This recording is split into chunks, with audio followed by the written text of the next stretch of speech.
NFL 24. And if it's in the game, it's in the game. It's the Niners and the Ravens. All that and more coming up next.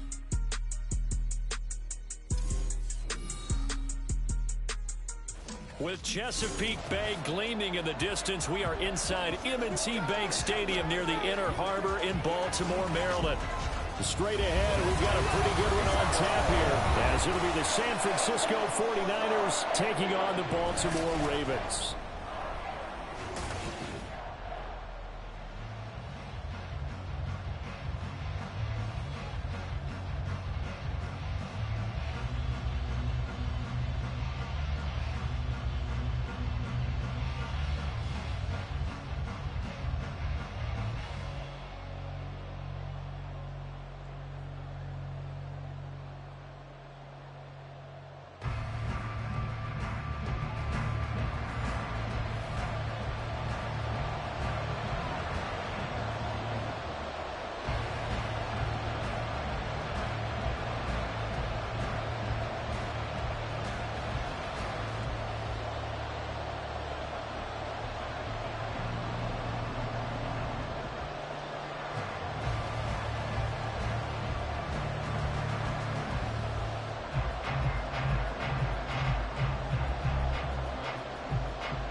It's a rematch of Super Bowl 47, -1 Harbaugh. The Ravens and 49ers are underway. And we will not see a run back on the opening kickoff. This will be a touchback. So here's the first drive now for the 49ers. And they will be led out by their second-year quarterback. And there's a word that constantly gets thrown around with this guy when you talk to anyone in the building. Potential. They are sky high on what they believe he can grow into in the role of a starting quarterback. In addition, there are plenty around the league who think that as well. And years from now, he can still be leading this offense out.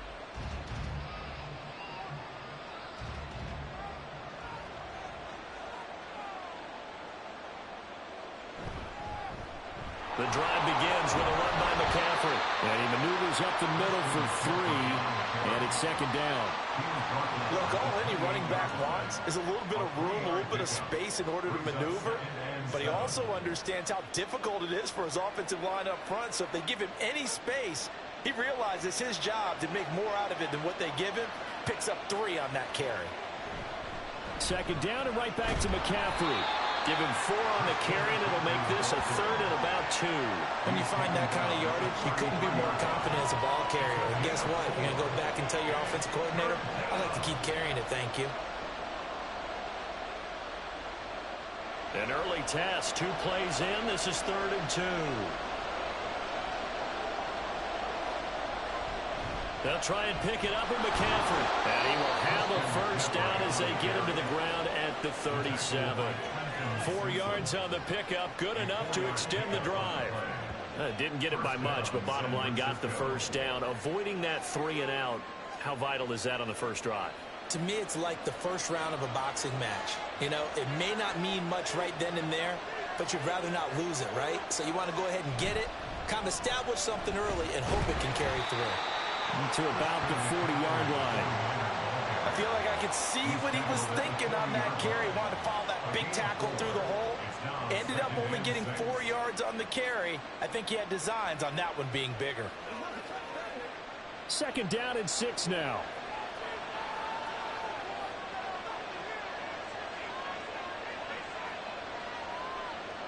Purdy. That's complete. It's Brandon Ayuk. And he will be out of bounds here on what will turn out to be the final play of this first quarter. We're scoreless after 1. The 49ers with the football here to begin the second quarter, as they've got it with a 1st and 10.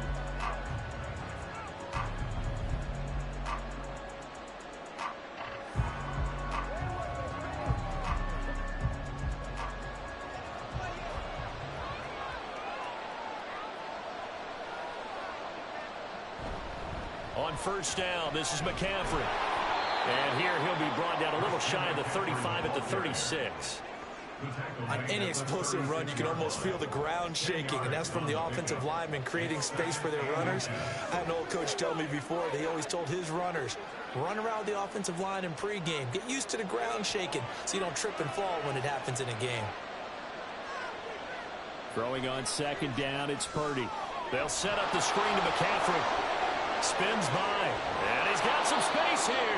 And he's going to be taken down with the first down at the Ravens' 17-yard line. A gain of 18 and a new set of downs. And as you're game planning as a staff, you go through all the different ways you can neutralize the other guy's pass rushers. Extra linemen, leave a tight end in, bring the running backs back in to block. Or you can do this, a little simple screen pass, and it works to perfection. Could we get a touchdown in this first half after all? It's 1st and 10.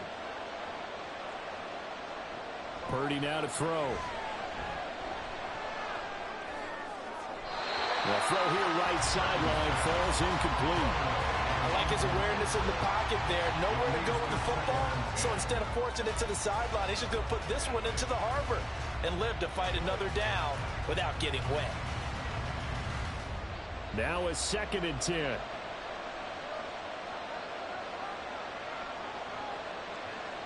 Now Purdy. He'll get this out right here to McCaffrey. The 49ers now going to use the first of their timeouts as they'll stop it with 40 seconds remaining in this first half.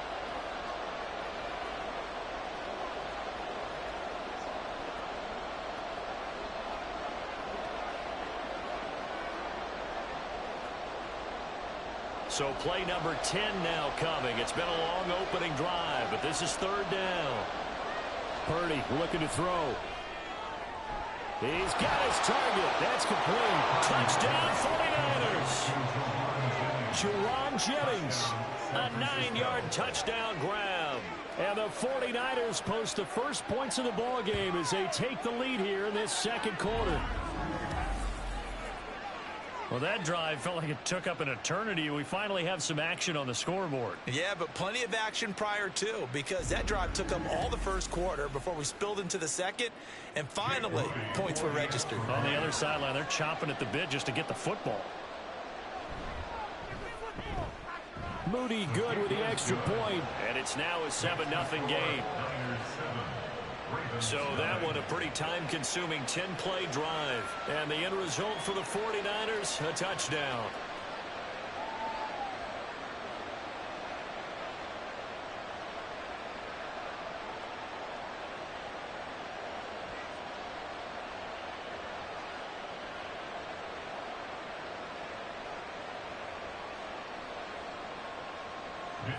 Here is Wishnowski to boot it away following the touchdown.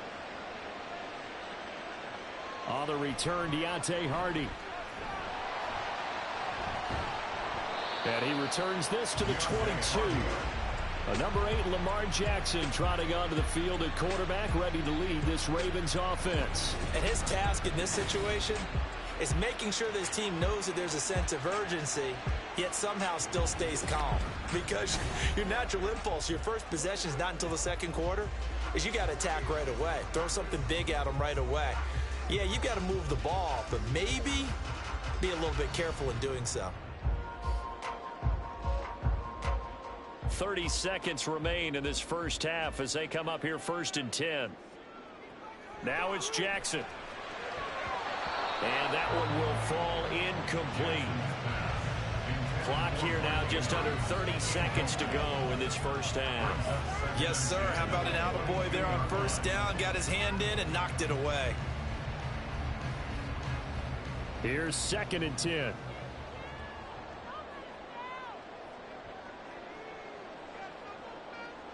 Here's Jackson. Screen play setting it up for Mitchell. Dancing away at the 30. And he'll have this past the 30 prior to going out of bounds. 12 yards to pick up there. Good for a Raven first. When you run a screen pass really well, you got to like the look of it because so many parts come together to make it work well. The offensive linemen where they're faking people out, the back slipping out there, catching the football, then all of them going together as one unit downfield. A really nice pickup. And now a throw on first down there, but it's incomplete. I know we can't do a mind meld and really know exactly what he was thinking, but I didn't see an open receiver there. Maybe, possibly, he did that on purpose and just overthrew him. Yeah, coverage was good, so maybe indeed that was another way to throw it away, if you will. 2nd and 10.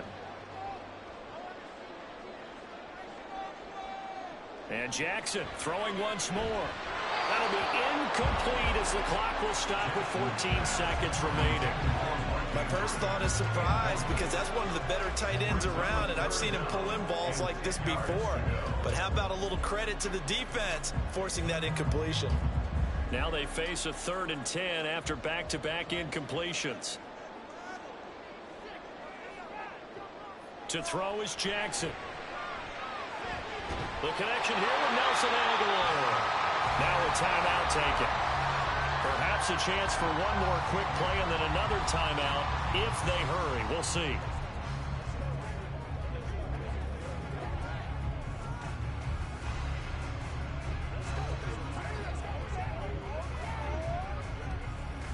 So after 2 first downs, they get another here. 1st and 10 at the 45.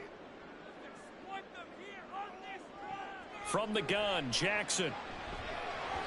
And that is incomplete, stopping the clock with 5 seconds to go. This could be the start of a nice stand from this defense now for getting walked backwards on this drive. Come through with another one here, and you have them staring at a 3rd and long, and that puts the defense in a position to dictate to the offense. After the incomplete pass, here now is 2nd and 10. Final play of the half here, it's Jackson. That ball caught, it's Mark Andrews, the tight end. A lot of tight ends just use their size and their strength, try to occupy some space and kind of body people away and catch the football. But not this guy. He's a refined route runner. Makes me wonder if he took some dance classes in his background with his footwork.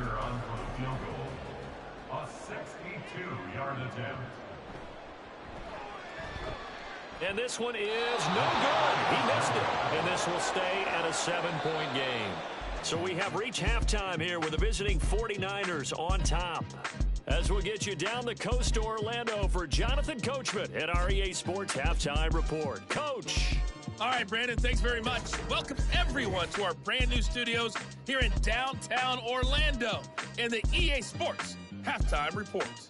This has been a hard-fought battle thus far. Just the one touchdown to this point is still anybody's game at 7-0, as both of these defenses have been out there trying to one-up one another. Okay, Coach, thanks as always. This one's still anyone's game as we welcome you back for quarter number 3.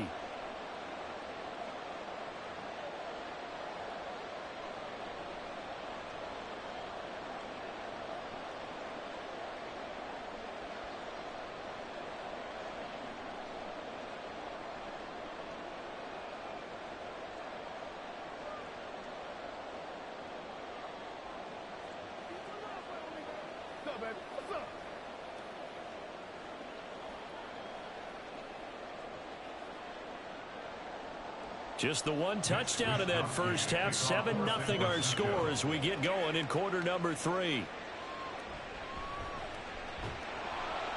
And he'll get it up past the 20 to about the 22. The Raven offense set to start this third quarter.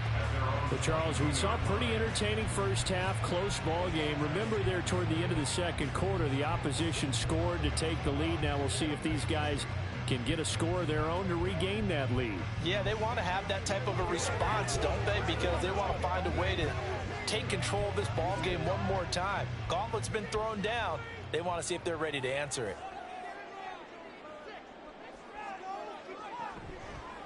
They'll start out here with the option left. And he will lose yardage on the play, back at his own 19-yard line. That whole thing was thrown off track thanks to the defense of Fred Warner. Really nice play. Well, we saw a lot of negative plays that resulted in plenty of lost yardage in the first half, and that trend is continuing here. So the opening play of the drive goes backwards. Now they'll come up on 2nd and 12. Jackson from the shotgun. That's complete. It's Rashad Bateman. And up to the 35 before they're able to knock him down. He was held without a catch in the first half, but he's got one here, and he also picks up a first down. Well, that's the kind of play that was locking all the way through the first half. maybe this can give them a little bit of a spark because they're not out of this game by any stretch. They couldn't ask for much more to this point in the second half. A gorgeous day, one-score game. 1st and 10 here. Throwing is Jackson. A short one there, caught by Likely. The result, only 4 yards there on the play. And that's going to bring up 2nd down. Completion was given up, but that's why you play zone defense, so that you can have people around the ball when it's caught, and you don't give up much run after the catch. From the 39-yard line, here comes 2nd down and 6. Jackson. No hesitation, goes right back to Likely. And he'll be taken down, but not before he works it past the 50.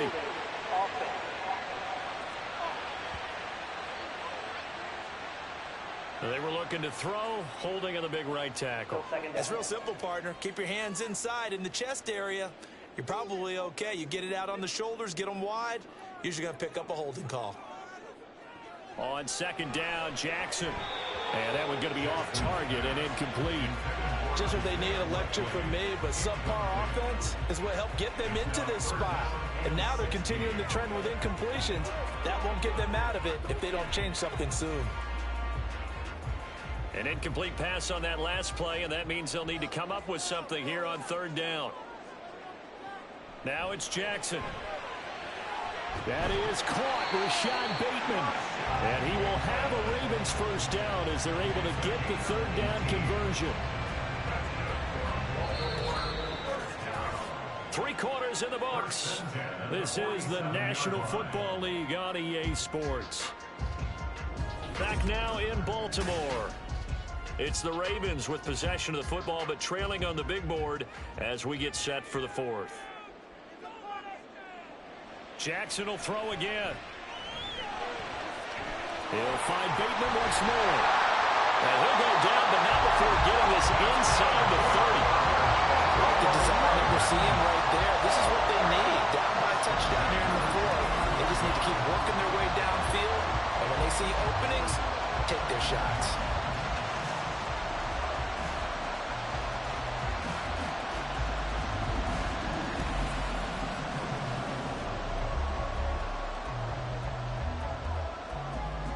Plenty of time. All 3 timeouts still remain.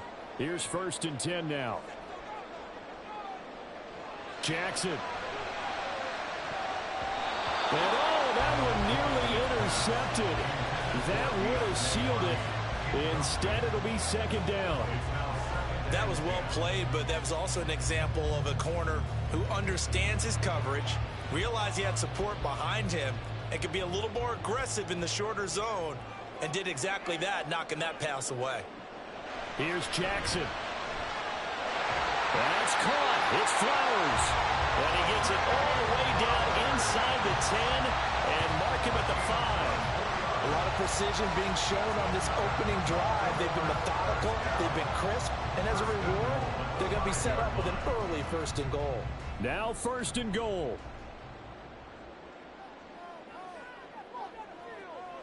Jackson. Toward the end zone, but that's going to wind up incomplete.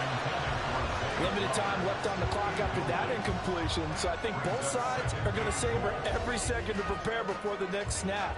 Because once the ball's in motion, it may be a nonstop push to finish this drive off. Everyone better be on the same page right now, because I think they're going to try and get several plays off in quick succession if they can. Jackson, this is caught. Gosh, given the time in the short game, would he have been better off just dropping that? Yeah, when you look at the clock, you think so, but it's hard to get a receiver to drop a football. They're trained to catch everything.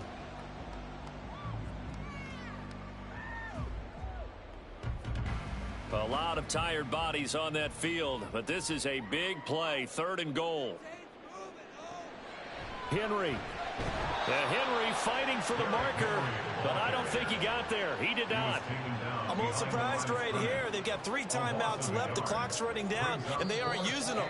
Those timeouts do you no good at home. Use them now. Now the Ravens going to use one of their timeouts as they'll stop it with 11 seconds remaining in the ball game.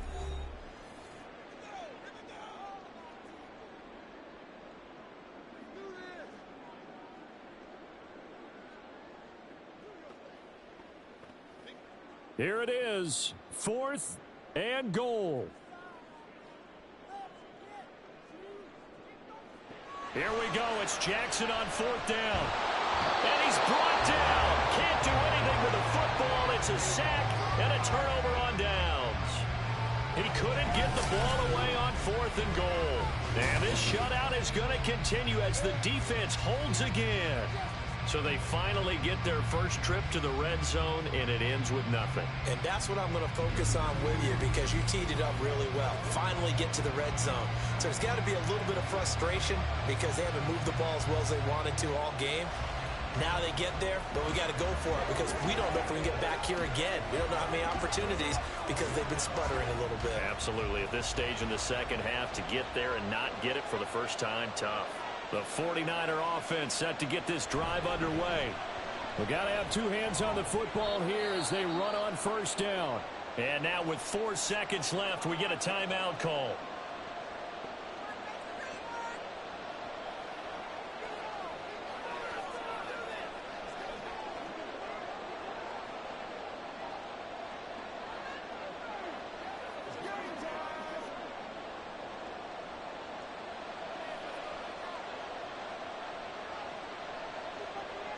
Down to a knee for the 49ers. This one about to be on ice. Ravens going to use their 3rd and final timeout. And as the two teams talk it over on their respective sidelines, we take a break.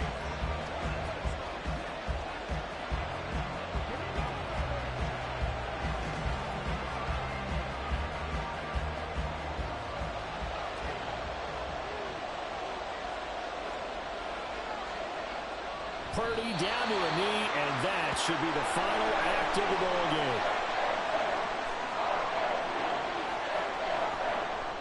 So the victory here for San Francisco, and not all W's are created equal, CD, and this one came in shutout fashion. Well, their offense certainly didn't need to do anything, right? They could take the day off, and they did. But the defense, they carried them in a big way. Yeah, look, the offense, obviously stuff to work on, but they did enough, and the defense carried the load. But you know what they say, it's always fun to work on things if it didn't go well in your game with a victory in your pocket, and that's what they've got going forward. So that'll do it for my partner, Charles Davis, and the best darn crew in the industry. I'm Brandon Gaudin. This has been a presentation of the NFL on EA Sports. From Baltimore, so long, everybody.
It's Madden NFL 24 on EA Sports, and the question is, are you ready for some football? It's the Buffalo Bills and the Green Bay Packers, and it's all up next. Historic Lambeau Field. Fittingly, it butts up against Lombardi Avenue here in the heart of Green Bay, Wisconsin. Coming up, we've got what should prove to be a good one, as it'll be the Buffalo Bills taking on the Green Bay Packers.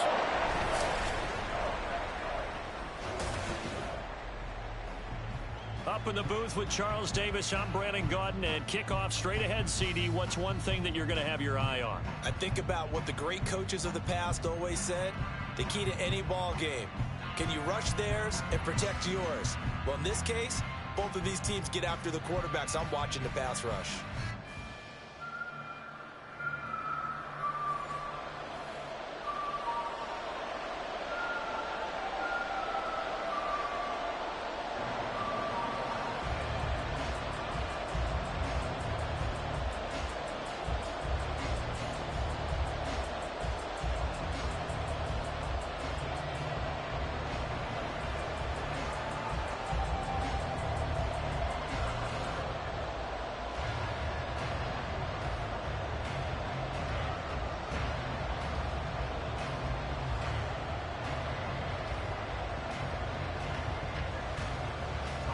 Tyler Bass about ready to get us going. And off we go from Lambeau. And we will not get a run back here to start. It's a touchback, and it will come out to the 25. 6'4" Jordan Love taking the field for the first time. The 2020 first-round pick from Utah State set to lead Green Bay. And at the start of Jordan Love's NFL career, he had one of the best seats in the stadium watching Aaron Rodgers work. But now he's looking for more than that. Rocket arm, big play potential. And he wants to show this organization that he's capable of being a dependable starter for the foreseeable future.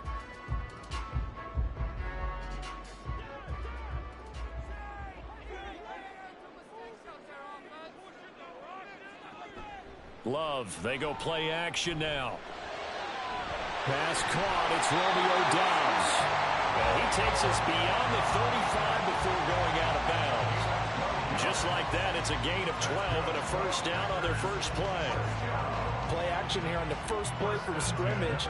They want to see how the linebackers are going to react. Are they looking to stop the run? Or are they going to sit back in coverage? A really nice job there of going in attack mode early, and they pick up a quick first down. Right side to Watson. And he'll lose yardage. Brought down at the 32. Now a stoppage here as we've got a Bill shaken up on the play. Well, now they're going to come out and take a look at this injury, and we'll be back in a moment. So a 5-yard run the other way in the wrong direction, and that leads us to 2nd and 15. Love. It's incomplete. Took a shot, couldn't connect.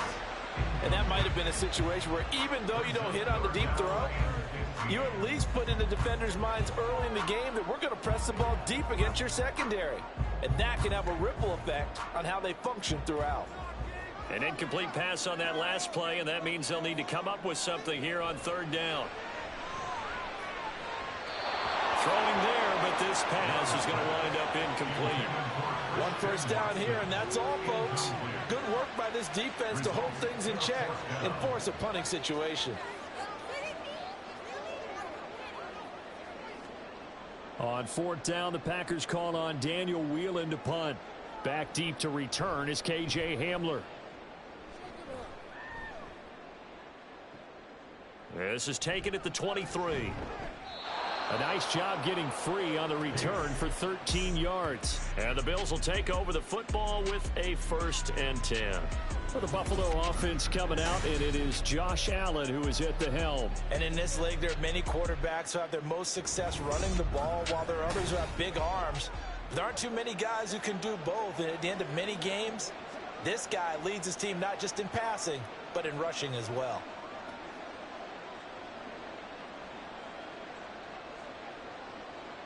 Allen and the Bills now with a 1st and 10 at their 36-yard line. Throwing to start the drive. Allen. And that nearly a turnover, but it's incomplete. Well, fortunate to retain possession there, and it's 2nd down. And I think he was a little surprised to see the ball sitting out there like that. That's a ball he had a chance to come away with, but it winds up an incomplete pass. So after the incompletion on 1st, now 2nd and 10. On play action, Allen.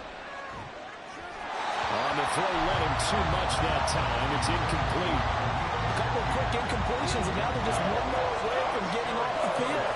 They've got options now. Could they dial up a blitz here or just drop everyone into coverage to crowd the throwing lanes? So back-to-back incompletions, and that has him staring at a 3rd and 10.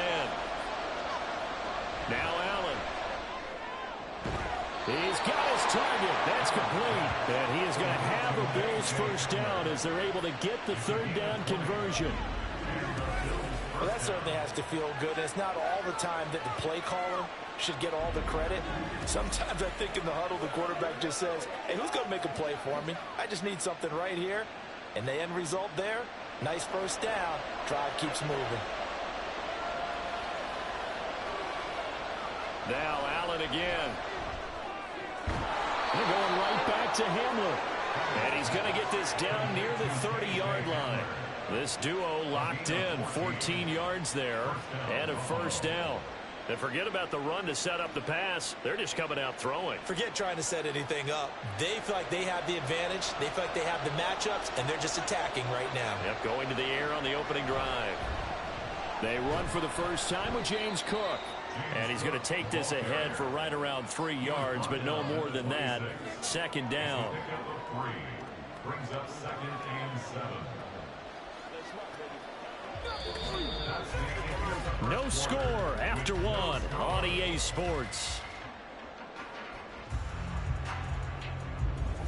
The Bills with the football as we start quarter number 2. As they've got it 2nd and 7.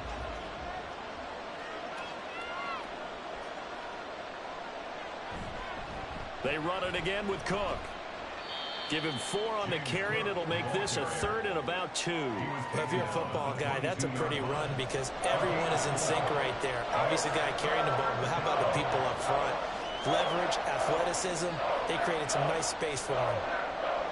Trying to keep the drive going here. This is play number 7 on 3rd and 2. To the air, Allen. Able to find the open man. That's complete. And he is going to have a Bills first down as they get 5 there on 3rd and 2. Got to say, I was a little surprised to see him, Charles, come out in the shotgun on 3rd and less than a yard. Yeah, but the way the NFL is nowadays, we hardly ever see anyone really run for it on short yardage. So they're going to throw the football more times than not. That was a nice, easy rhythm throw right there, and they pick up the first down.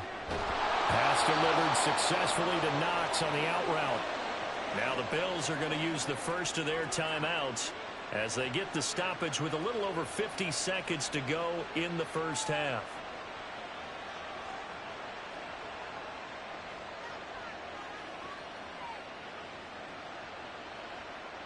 Here we go now on 1st and goal.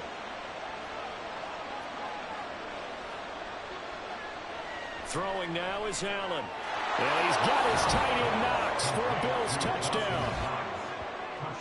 4 yards on the touchdown grab. And the Bills post the first points of the ball game as they take the lead here in this second quarter. You got to figure down by the goal line. This is where a tight end earns his money in the high traffic area. And he's able to work free in the middle of the end zone and grabs that one for a touchdown.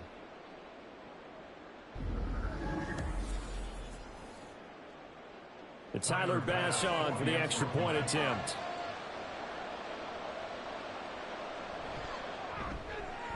And it's 7-0 Buffalo. That time a 9-play drive. And it ends in a Buffalo touchdown.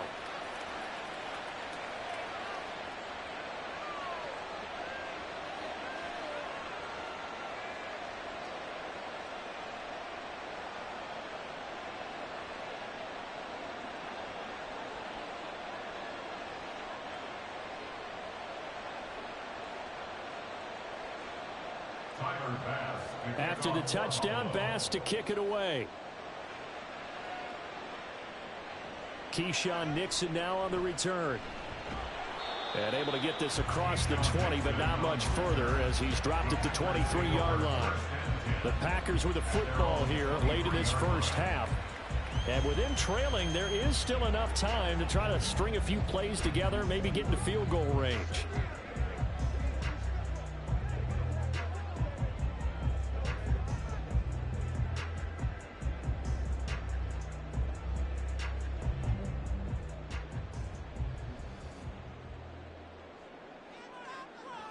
First down, Love to pass. Quick slant to Watson. The Packers going to use one of their timeouts as they'll stop it with just over 40 seconds to go in the first half.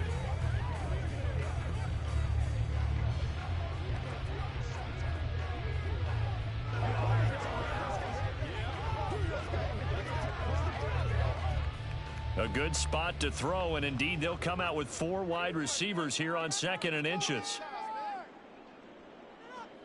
Love now. That's taken in, Dontavian Woods. And they get him down, but not before he takes it across the 40-yard line. He's got his first catch here before halftime, and it goes for a first down. Now the Packers going to go ahead and use the second of their timeouts as the clock will stop with 33 seconds to go in the first half.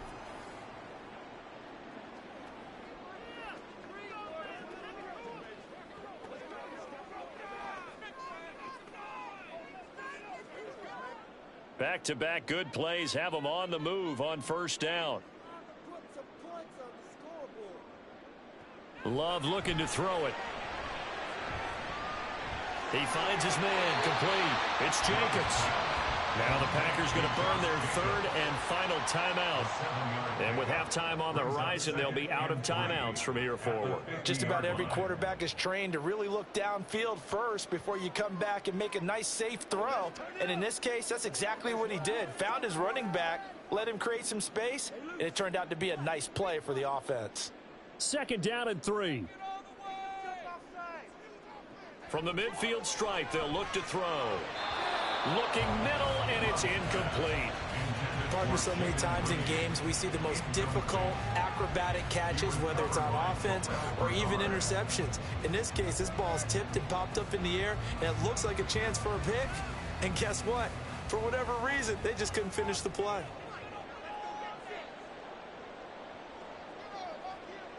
Love with it here, 3rd and short yardage. And the Bills are going to get him as he goes down. Now the Bills will use the 2nd of their timeouts as they stop it with 16 seconds to go in half number 1.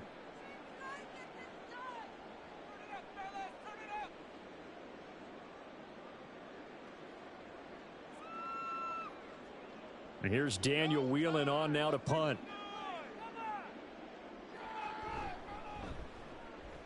His first punt, 45 yards. This looks good as well. Calls for the fair catch, makes the fair catch just inside the 15-yard line. A 41-yard punt there with no return. And control of the football switching hands with very little time remaining until the half.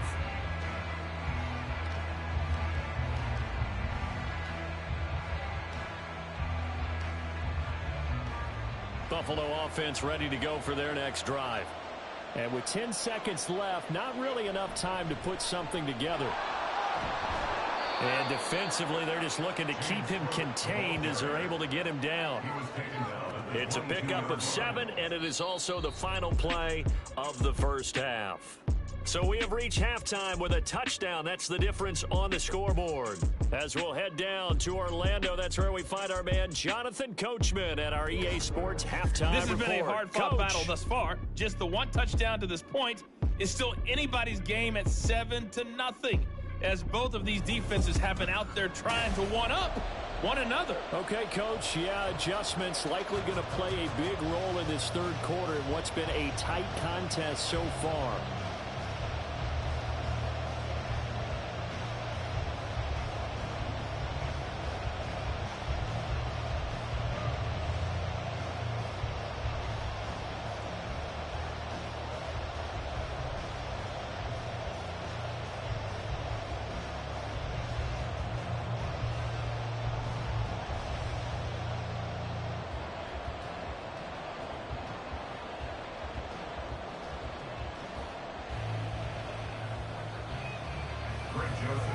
Just the one touchdown in that first half. 7-0 our score as we get going in quarter number 3. And he'll be stopped up at the 25. The Bills offense set to take over to begin quarter number 3.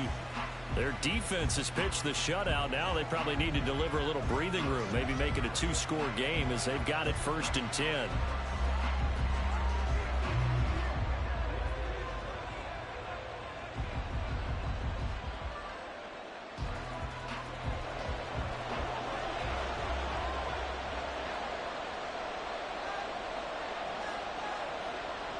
Allen now looks to throw. Finding Knox there, complete. And he's upended at the 33 following a good pickup of 8. They gave up the completion there, but this is what zone defenses count on. Catching the ball and not much run after the catch. Here's a 2nd and 2 now from the 33. Allen going to throw. And his throw is incomplete. He was waving his arms, wanted the football, but he dropped it. And that reminds me of a story you told me from your days at Tennessee. We don't need to mention the other guy's name, but when he dropped an open pass and you blew coverage on, what did you say to him? Yeah, it's really not right since I blew coverage, but since he dropped the pass, I said, well, maybe next time he'll just walk it out here and hand it to you. Would that be easier? He wasn't real thrilled with that. That's cold-blooded. Cold-blooded. And he's going to have a Bills first down as he'll get this up to about the 42. I don't know about you, but that almost felt like old-time football there. 3rd and 2 is not necessarily just a running down anymore. A lot of times they want to throw the ball. They went back to the roots and powered forward and got the first down. So they fake the handoff. Now Allen. Got it complete to Khalil Shakir. And he is out of bounds inside the 35. That one goes for 24 yards. It's taken a while for this offense to get going. A little creaky at the start, but they're oiled up now. A nice throw there, and they're really putting together a good drive.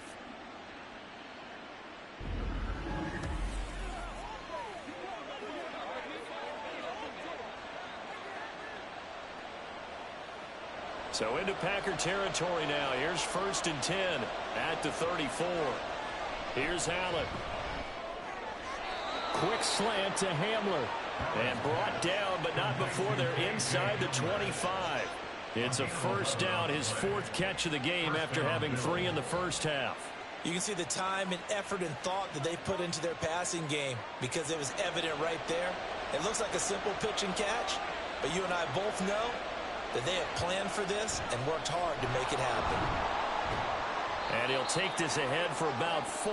2nd down coming up. Now it looks like we'll get a timeout, and we will. We've got an injured Packer on the field. Well, the medical staff is going to come out here and take a look, and we will take a short break. 2nd and 6.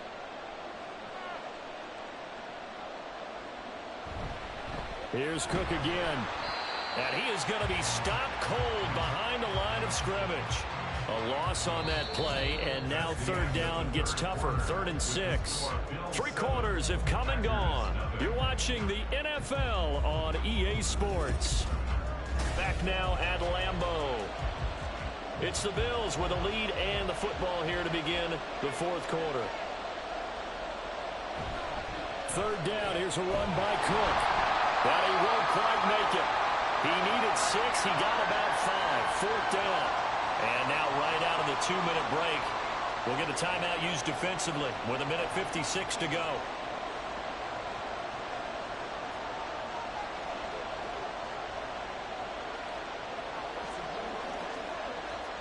And here's a big one now. Trying to hold this lead. They're going to go for it here on 4th down. Now Allen. That is caught. Touchdown Bills. Khalil Shakir. A 15-yard touchdown grab. And the Bills have opened up a 2-touchdown lead here in this 4th quarter. What a huge touchdown that was, obviously, here in the late stages of the 4th quarter as they try to put this one away. And, Brandon, when they watch the film after this week, they'll be very proud of every rep if they close this game out. Just a few snaps remaining. They can't relax just yet. Here's Bass now for the extra point.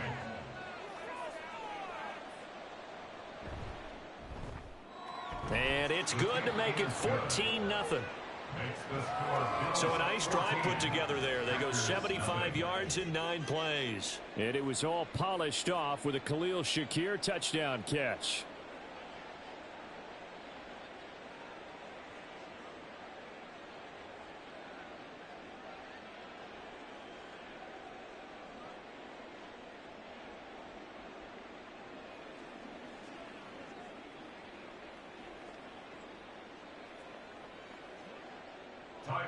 After the touchdown, Bass to kick it away. Taken at the goal line. And he takes this near the 25. Just a little pass there. Call it the 26. So here's Love and the Packers. Down by 2 touchdowns. A little under 1:50 remaining. They've yet to score all game long, but now they need to do so twice in short order to have a shot.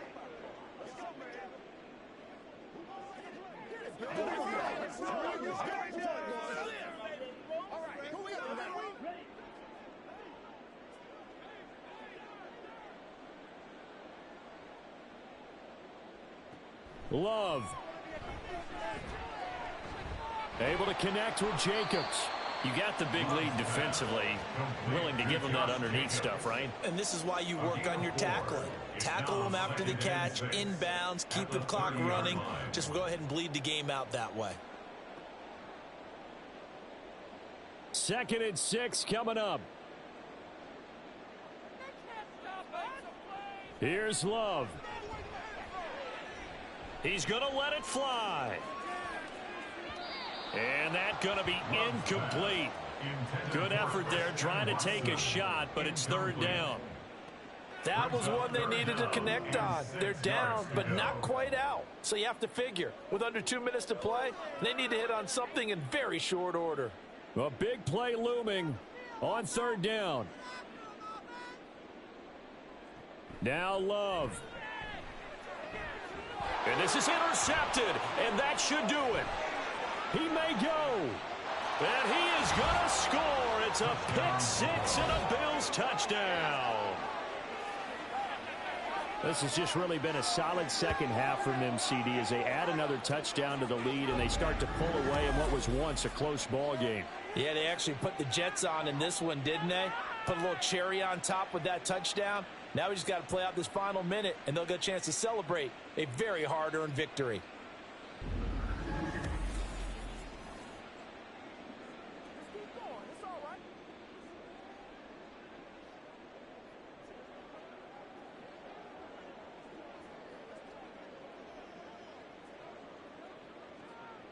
Tyler Bass now for the point after.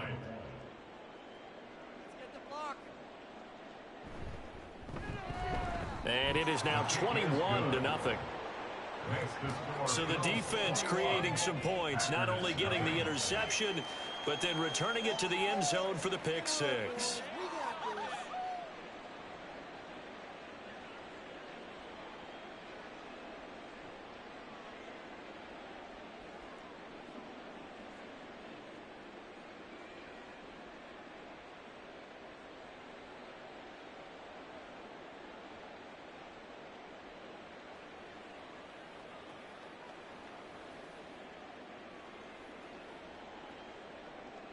So they throw the pick 6. They'll get another shot at it now as this one's in the air. Keyshawn Nixon now from his end zone. And ultimately cannot get this out to the 25-yard line as he's dropped at the 23. Green Bay's offense ready to go again. Well, it's been a struggle so far for this offense, Charles. It's not only that they haven't been able to put the points up, but really stringing yards together has been a real issue for them in this one. I'm so glad you brought up the yardage because I was thinking to myself, we've seen a lot of NFL games and we've seen our share of lopsided contests, but in almost all of them, both offenses have put up at least 200 yards in a game, but not in this one. This has been a display of offense that, frankly, I think the two of us have watched from behind our hands, trying to spread our fingers wide enough to actually see the result. One thing I think that's safe to say defensively, the tackling's been really good. And because of that, it's been very, very hard for them to move the ball because you're not getting the benefits of run after catch. They're tackling them almost on the spot. That means you have to run extra plays, harder to move it. And he gets this one just shy of the 40, down at the 39. Now the Packers going to go ahead and use the second of their timeouts as the clock will stop with 34 seconds to go in the game.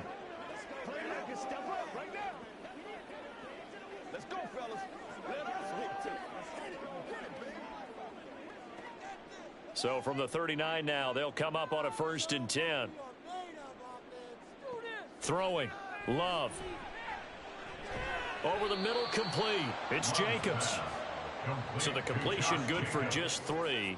And that will bring up 2nd down. Well, offensively, that's the mismatch that you want. You want to force a linebacker to try and cover your back out of the backfield, out in some open space. But linebackers nowadays, they run like backs, and they take a lot of pride in covering. What a nice play he made there in the open field.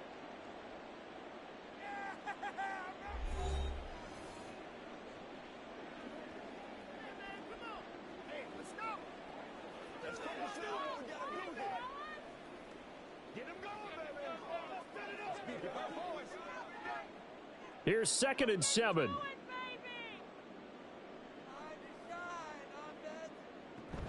Play action this time with Love. Throw out wide is incomplete. At this point, down big, you'd have to imagine this defense are just going to sit back, blanket the field as best they can. Yeah, this is actually the easy part of the game for them because, just as you noted, they can sit back, keep everything in front of them. But they've blanketed the field the entire game using a variety of coverages.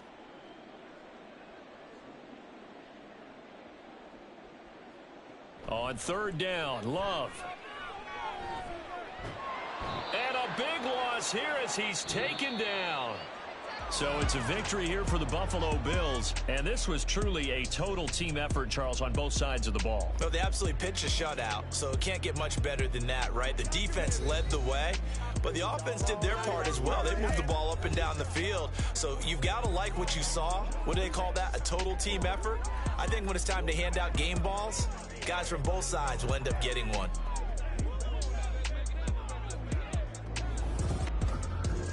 So that'll do it for us. For Charles Davis and all our crew, I'm Brandon Gaudin. You've been watching the NFL on EA Sports.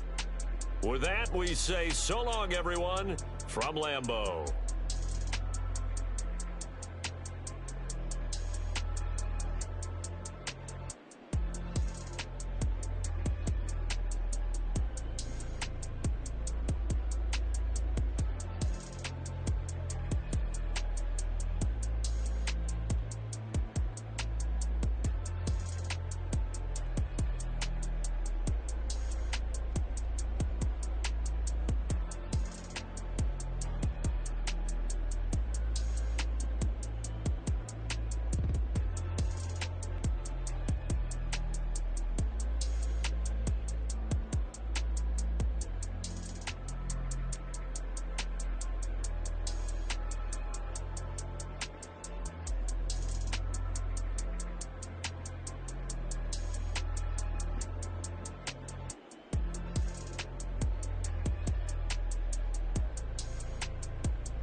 It's Madden NFL 24, and if it's in the game, it's in the game.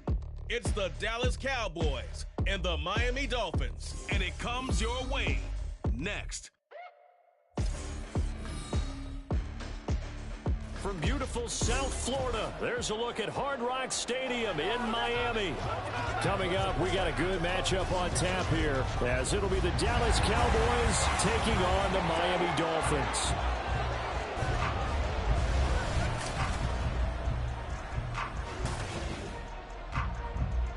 With Charles Davis, as always, I'm Brandon Gaudin. And Charles, you talked about storylines in this one. I think it begins and ends with our two quarterbacks, certainly two of the best in the business. And nowadays, I don't think you can get by for long periods of time without a top-flight quarterback. The way the game is played, with all the responsibility he has and how the game flows through him, if he's not on the top of his game, your team's not going to benefit at all.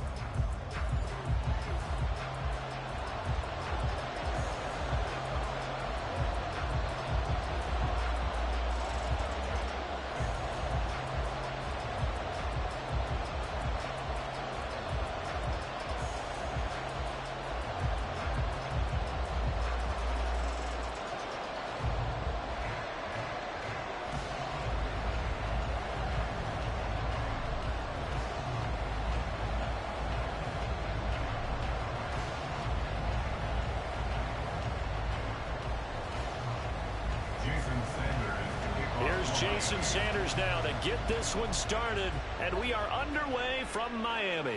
Kevontae Turpin now to return. And he will make it to the 20-yard line and no further.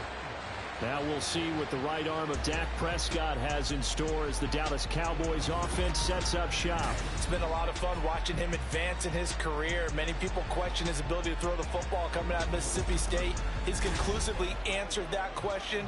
In addition, a very strong runner and an even better leader.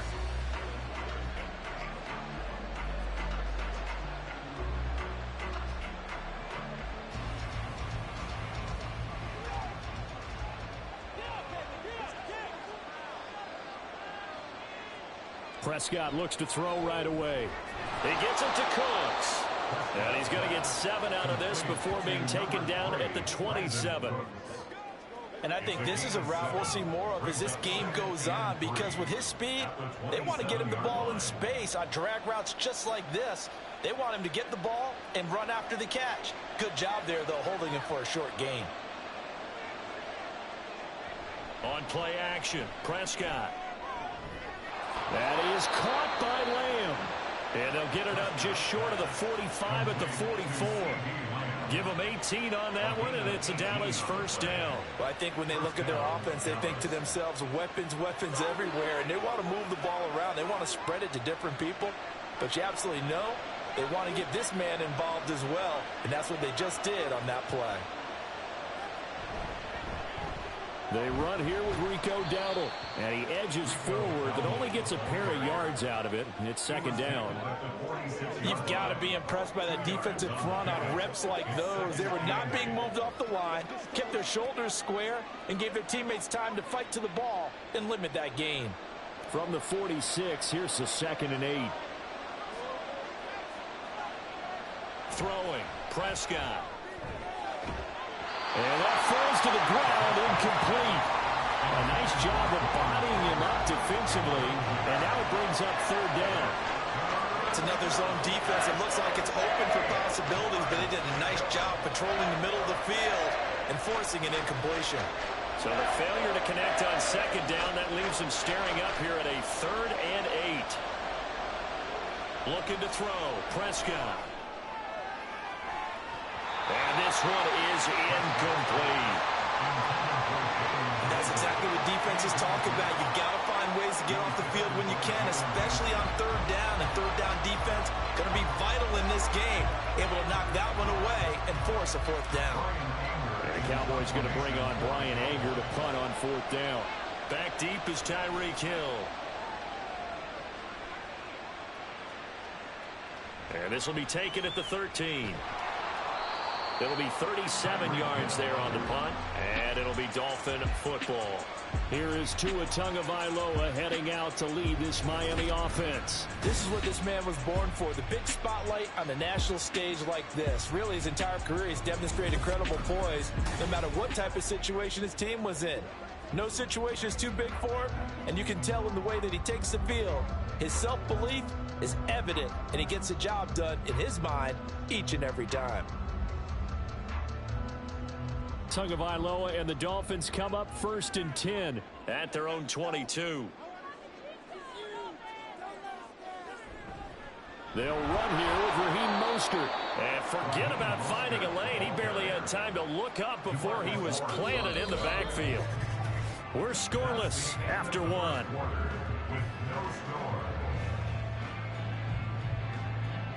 Second quarter from Miami. It's the Dolphins with the football, as they've got it facing a 2nd and long situation.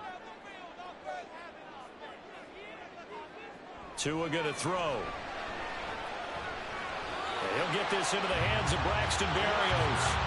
Give him 15 yards on that one, and the Dolphins have a 1st down. But one of the ways the quarterbacks keep all the receivers alive in a play, never lock in on any one guy. Make sure you keep your eyes moving, scan the field. And here he finds the open guy for a nice pickup. So they'll come up 1st and 10 now from the 33. From the gun, it's Tua. This one complete to Jalen Waddle. And he'll be taken down, but not before he gets into enemy territory. Another strong gain on the last 2 plays. They've moved it a combined 33 yards. 1st down now, but that clock rolling. Now Tua. And that's going to be incomplete. No coverage bust by the defense here. They did a nice job accounting for everybody, and that led to an incompletion.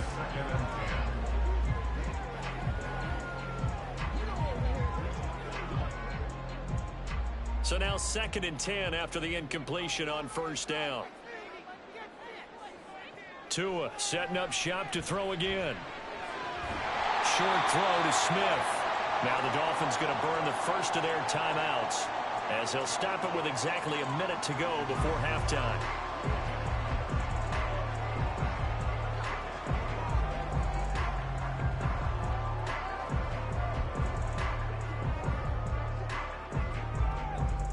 Now they'll need the 39 here for a first. This is 3rd down. Here's Tagovailoa to throw. Being chased out left. And he'll be taken down, but he does have 1st down yardage. Give him 7 on the tuck and run, and it'll get him a new set of downs. No surprise to see his sideline fired up by that big play. Heck, we're fired up, and we're supposed to be neutral. That's a quarterback putting his body on the line to fight and just barely get the 1st down. When he does something like that, it gets everyone ready to lay it all out there and try to match his intensity. The Dolphins going to take their 2nd timeout, as they'll stop it with 27 seconds remaining here in the 2nd quarter.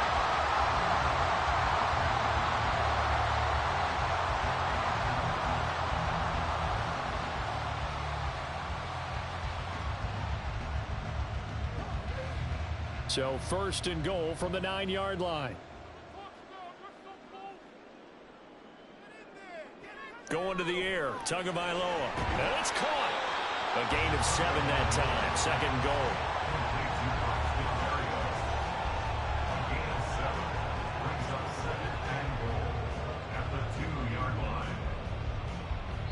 Now a timeout signaled for, and they'll get it with 10 seconds to go before halftime.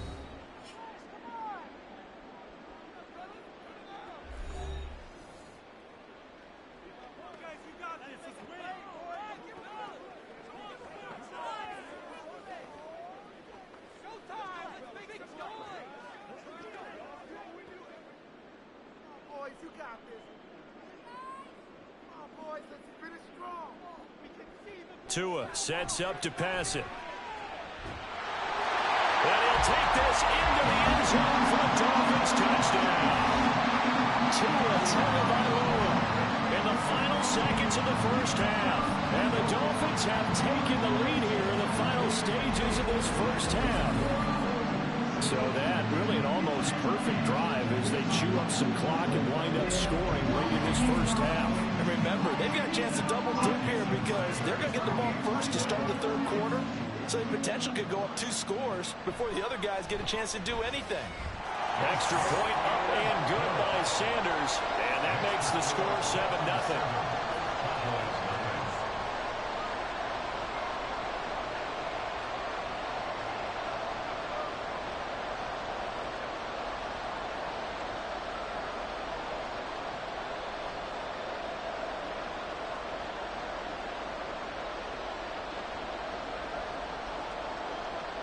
So 6 seconds, all that remains of this first half as the kick is away.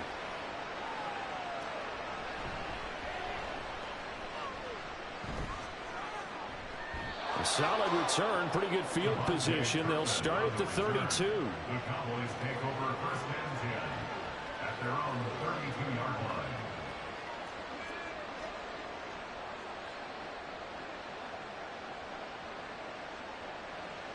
The Dallas offense here set to begin the drive. 1 second, all that remains. Final play of the half, Prescott. And his throw's going to be incomplete. So we've reached halftime with just the lone touchdown here. 7-0 is our score. As we send you up to Orlando to check in with Jonathan Coachman at our EA Sports Halftime Report. All right, BG, thanks very much. And welcome one and all to our beautiful new downtown Orlando studios for this EA Sports Halftime Report. It was a strong first half from the lefty, Tua Tagovailoa. His touchdown run was the lone score of those first 2 quarters as his guys hold a 7-0 lead. All right, Coach, thanks. Yeah, both teams likely to make some changes in what's been a closely fought battle to this point.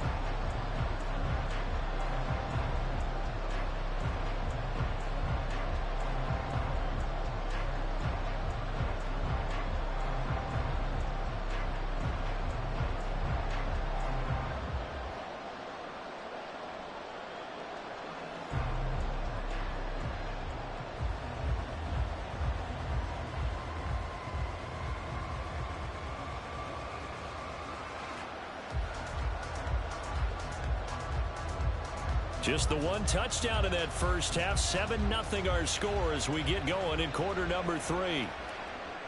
And Hill will opt for the touchback. So Miami coming out for their second drive.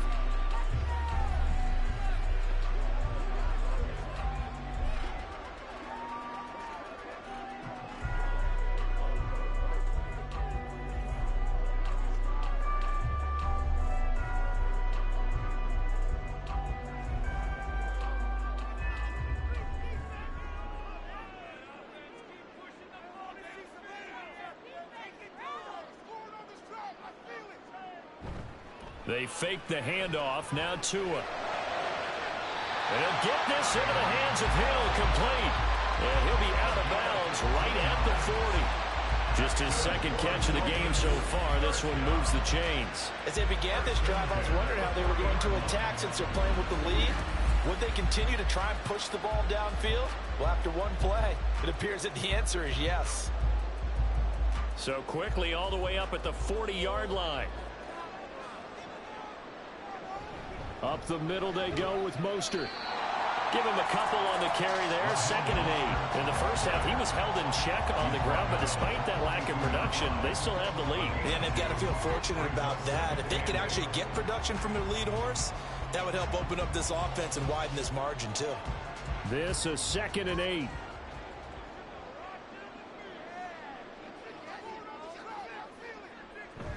Once again, it's Mostert. And he'll take this for about 4 up to the 46-yard line. I'd say they've got to find a way to get him going. He's such a big part of their offense. I wonder if they might throw it a little and come back to the run. Anything, because you're right. He's pretty much been completely neutralized. And the Cowboys here on 3rd down bringing in an extra defensive back. Tagovailoa working out of the gun. He's going to look deep down the field. He's got it. Touchdown, Dolphins. Raheem Mostert, 54 yards. And the Dolphins will add on to their lead here in the final minute of the third. So on third and medium, they dial up the pass, and it works to hit the end zone. It's really not a surprise. To me, that's a throwing down in the NFL because of how tough it is to run the football. But what offenses like to do is still show run formations to make them respect it and throw out of those. In this case, they took a nice shot at the end zone and made it pay off. Extra point up and good by Sanders, and it's now 14-0.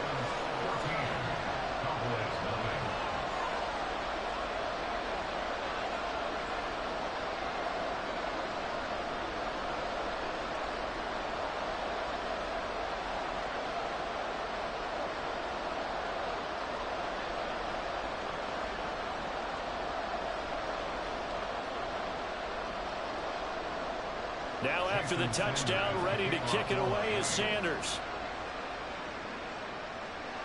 On the return, this is Turpin. And his guys will get the football right at the 20-yard line. The Cowboys offense now, they head out for their first possession of the second half.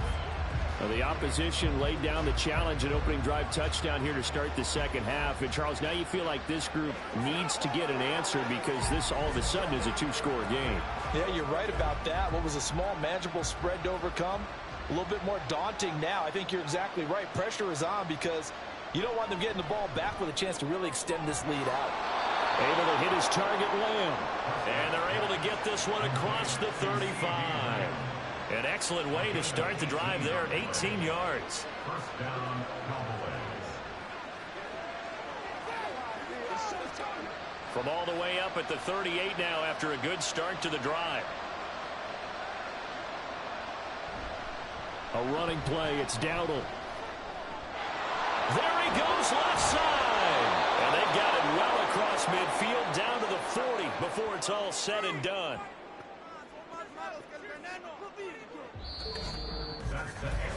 We have played 3 quarters. We'll return with more after this. You're watching the NFL on EA Sports. Back now in Miami. It's the Cowboys in possession of the football, but they trail here as we begin the fourth quarter of play. Meanwhile, Prescott's throw pulled in by Lamb. And he's going to get this down near the 20-yard line. Nice game there, partner, but you and I both know that won't do anything for the final score. They're not going to win this one. Right now, they're playing for pride and fantasy points. And just to erase that goose egg, nobody wants to be shut out. All 3 timeouts remain, but they've got to score quick. It's 1st and 10. Got his man complete over the middle. It's Ferguson. That's a staple of this offense. Drag route to the tight end. Yeah, he's unable to use his size to break off much more yardage after the catch, but still an effective gain nonetheless.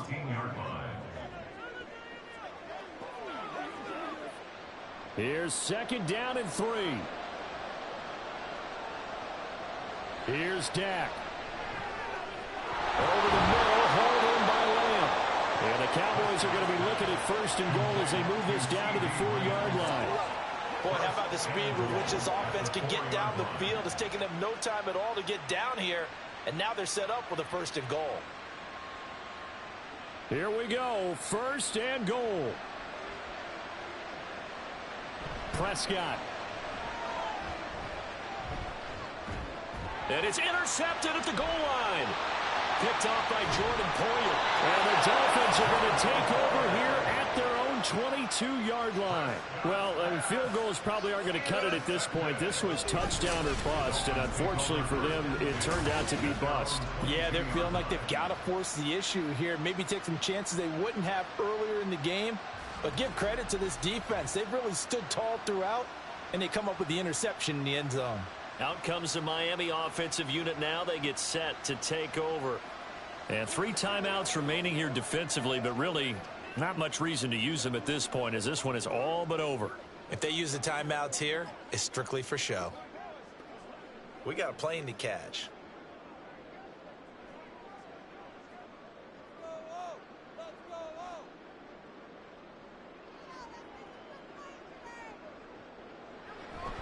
5 points of contact necessary at this stage as they'll run on first down. And he's going to get this one across the 30-yard line.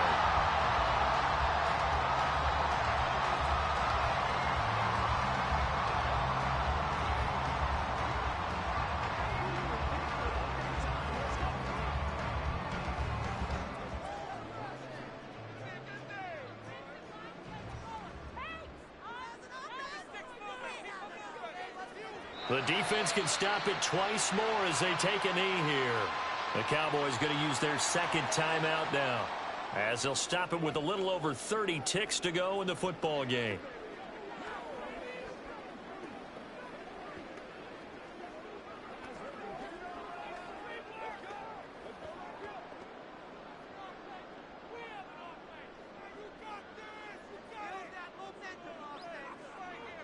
The D can only stop it one more time as they take the knee. The Cowboys signal for their third and final timeout. And as the two teams talk it over on their respective sidelines, we take a break.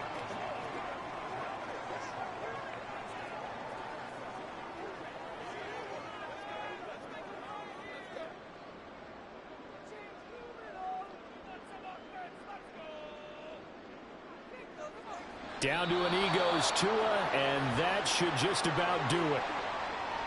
Brandon, I can just tell you from experience, there's nothing like pitching a shutout on defense, but even more so when it's a tight game. I mean, when every defensive play is crucial and you don't give up any points, boy, they're going to feel awfully good about themselves after this one. Yeah, exactly. The offense wasn't humming, but, hey, all they needed was... you can't score 1 point. All they needed was 2 points. You can't score 2 points on offense. All they needed was at least 3. And they got what they needed. They got what they needed. Exactly right. So a victory here for the Miami Dolphins. And they did it in shutout fashion. Impressive. Would it be too bland of a statement to say they didn't have the greatest day offensively? I mean, did enough, though. Did enough. But, yeah, you're right. Most games, it wouldn't have been enough. So they've got to go into the locker room and applaud their defensive mates and say, guys, you really carried us today. We'll try and get you back next time. But as for today, you guys are nails out there. So that's a wrap for Charles Davis. I'm Brandon Gaudin. And this has been a presentation of the NFL on EA Sports. For more, check us out at easports.com. The Dolphins are winners here as we say so long from South Florida.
It's the National Football League on EA Sports. And if it's in the game, it's in the game.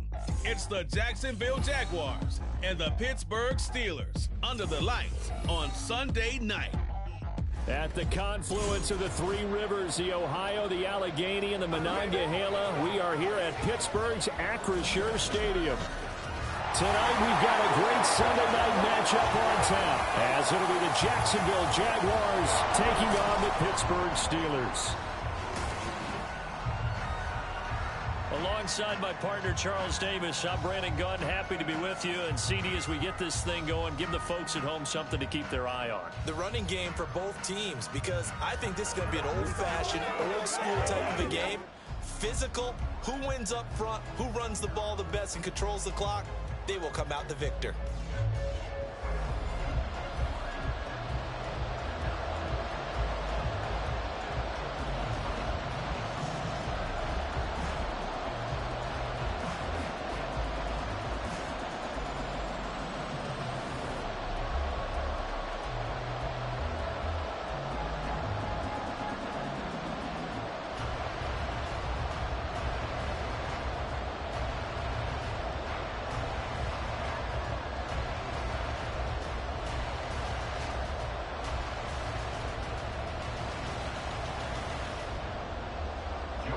Joey Slye, the kicker, stands ready. And we are underway from Pittsburgh. No run back here on the opening kickoff as we'll start at the 25. So here are the Steelers now to take over for the first time. They'll be led out by their 5'11" quarterback from Wisconsin by way of NC State, and that's Russell Wilson. And similar to his nickname, Russell Wilson has a dangerous mix of skills, the ability to throw from the pocket and extend plays and throw on the run. Not to mention an absolute winner. Usually has his team in the playoffs competing for Super Bowl opportunities.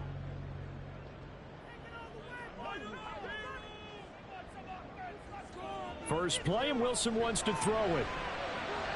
He'll get this to his tight end. That's Pat Freiermuth. And he's going to get a good gain of 9 here up to the 34. A good safe pass there right off the bat. That's almost a rhythm play. That's what we like to call it. Get them into rhythm early, something safe, something they're confident about, something they feel good. And once that's completed, then you just keep moving from there because the confidence elevates. Now they fake the jet sweep there and a run instead with Harris. And he's able to take this one up to the 35-yard line.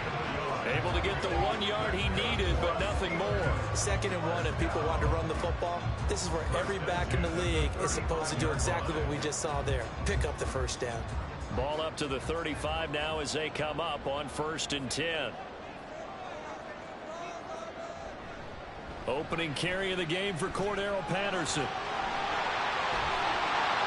And he gets this to the other side of midfield across the 45 before going out. That's good for 21 yards and a first down. We often poke a little fun at running backs past the age of 30. Oh, they're getting old, they can't run anymore. What he's showing, past the age of 30, you can still have some nice runs like that. You certainly can, and I think that we're starting to expand our definition of old running back. Because it used to be as soon as they hit 30, we want to get rid of these guys and go to the younger guys.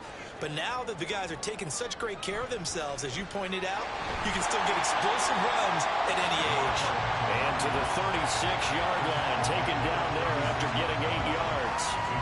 Now, you often say that sort of opens the playbook now, 2nd and short. What do you think, early shot here? I like where you're going. Obviously, we've been together for a while because you know me. I want to take that shot early and loosen things up. Off the play fake, here's Wilson. Finding Harris over the middle. And he gets it down to the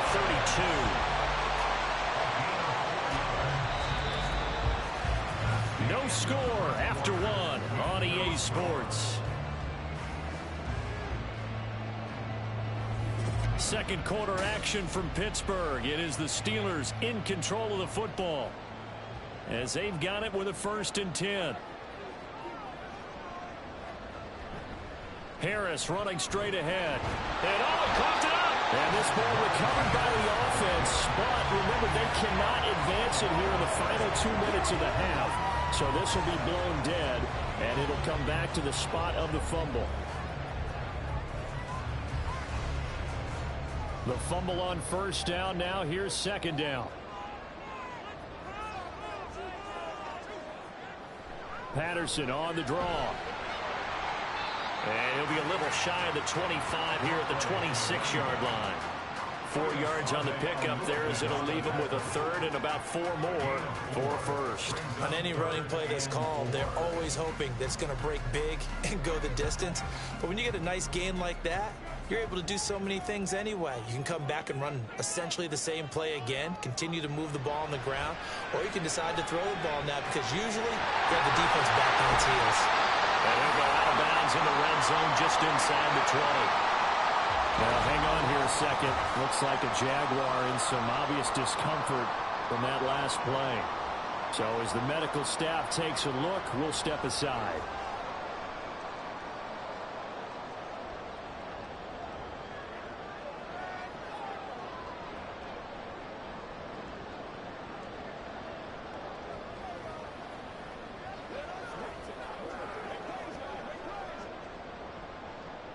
So the ball down to the 16 here for first and 10. Here's Wilson. To the goal line, but it's incomplete. Certainly looked like someone was very confident in his ability to fit that one in. I would say he was overconfident because there wasn't a whole lot of separation there. Had that one covered pretty well downfield and knocked it away. An incomplete pass on first down. That leads to a second and 10. Wilson. He's got his tight end Freiermuth over the middle. Now the Steelers use the first of their 3 timeouts as they get the stoppage with a little over 50 seconds to go in the first half.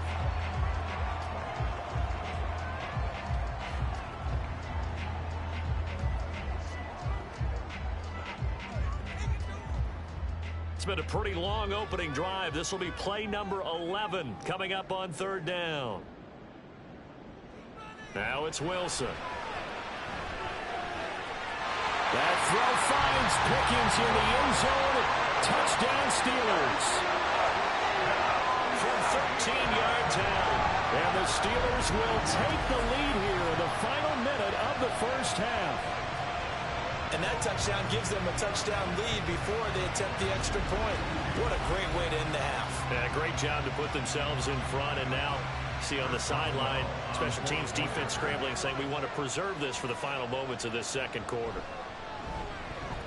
Boswell good with the extra point, and it's now a 7-0 game. So that one a long 11-play drive, and it was finished off by a George Pickens touchdown grab.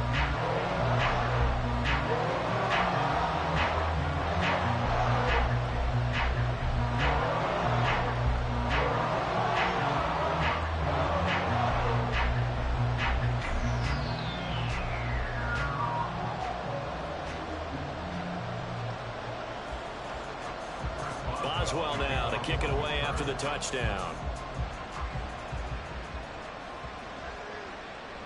And he'll very wisely take a knee here as they'll bring this one out to the 25 on the touchback. So here's the first drive now for the Jags. They're led by the #1 overall pick in the 2021 draft, Trevor Lawrence. And you want to talk about enormous expectations being placed on a quarterback. How about what Trevor Lawrence faced coming out of college? But the good thing for him, he's used to it. He had the same type of expectations in high school and going to Clemson. They always expect him to be a franchise savior, whatever team he joins. And to his credit, he shouldered those expectations and is doing everything in his power to follow through. Now Lawrence on first down. That's caught by his tight end, Evan Ingram. The Jaguars going to go ahead and use their first timeout as the clock will stop with 45 seconds to go in the first half.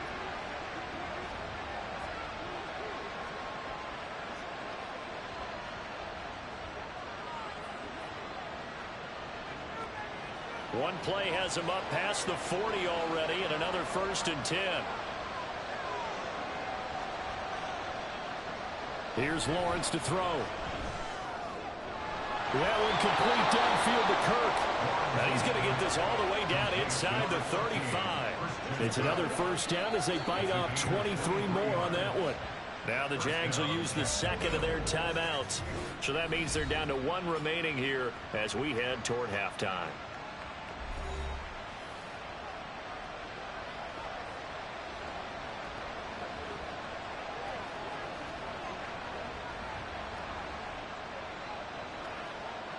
Back-to-back good plays have them on the move on first down.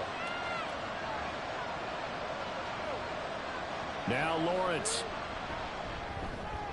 A short throw to Ingram. And he is out of bounds inside the 30. Now it appears we have a Steeler here slow to get up. While they come out and take a look at him, we will step aside for just a moment.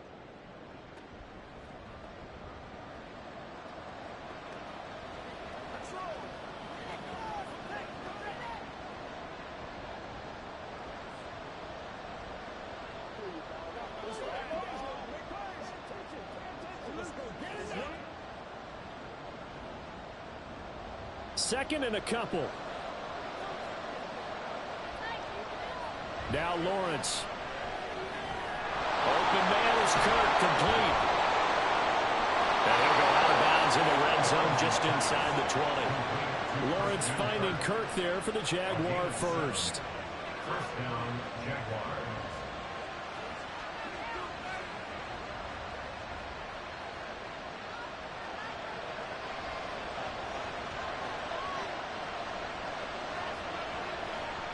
They'll look to throw again. They'll complete this to Ingram as tight end. So give them 5 yards there on the pitch and catch, and it'll be second down.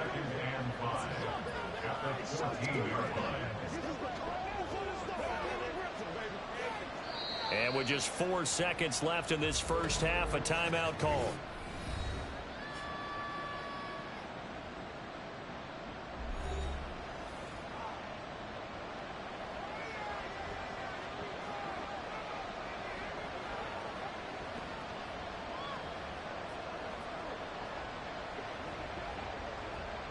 So with 4 seconds to go in the half, here's the field goal unit onto the field.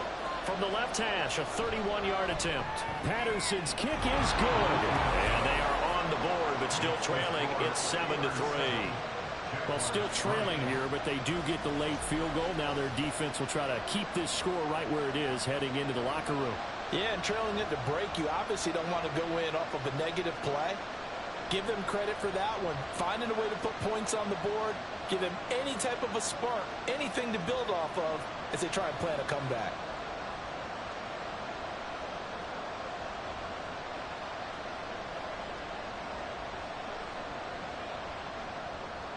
So still time for the kickoff here. 1 second to go in the half as this one is away.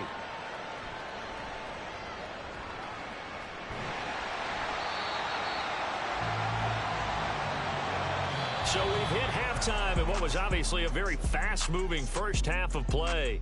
As we'll send you down to Orlando, and we check in with Jonathan Coachman for our EA Sports Halftime Report. Coach. Okay, Brandon, back to you guys in just a moment, but welcome everyone to our Creative Village studios in the EA Sports Halftime Report. In the first half, we saw a strong performance out of the veteran quarterback, Russell Wilson. He has a touchdown pass, and that amounted to the only touchdown of the game for either team thus far. Okay, Coach, thanks as always. This one's still anyone's game as we welcome you back for quarter number 3.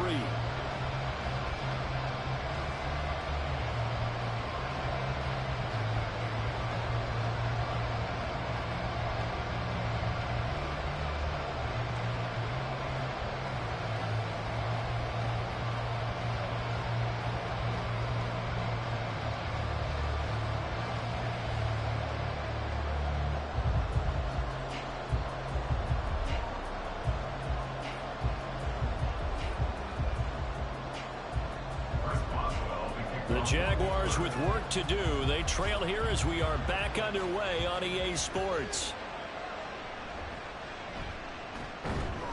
And up to about the 26-yard line, just across the 25. The Jaguars ready to get going to start quarter number 3. Charles, it'll be interesting to see what adjustments this offense made in the locker room. Haven't really been able to get anything going offensively, virtually nothing in the ground attack either. So certainly something has to change here in quarter 3.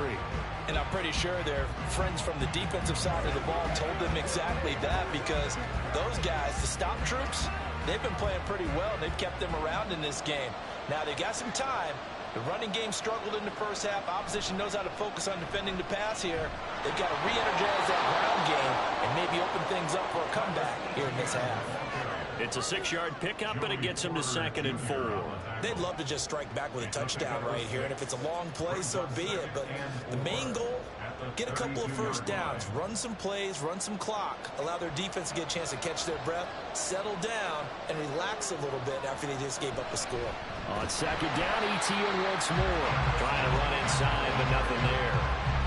No gain on the play that time, and they'll look to convert on what will be a 3rd and 4. And as a defensive end, getting off the ball quickly, swarming to the football, making a tackle. That's what we saw right there. Yeah, and that's what their job is. And really, a lot of the time, they have to throttle back a little bit in the run game, because you know those defensive ends, they're like in a sprinter stance. They're just headed straight for the quarterback. That was good recognition on that play to hold him in their game. Now a 3rd down throw, but it misses the target, incomplete. And so many times we look at the opening drive of the third quarter as a tone setter, and many coaches do emphasize it. And that's a strong performance there defensively to force incompletion and, more importantly, force a quick punting situation. The Cook now on to punt as he gets this one away.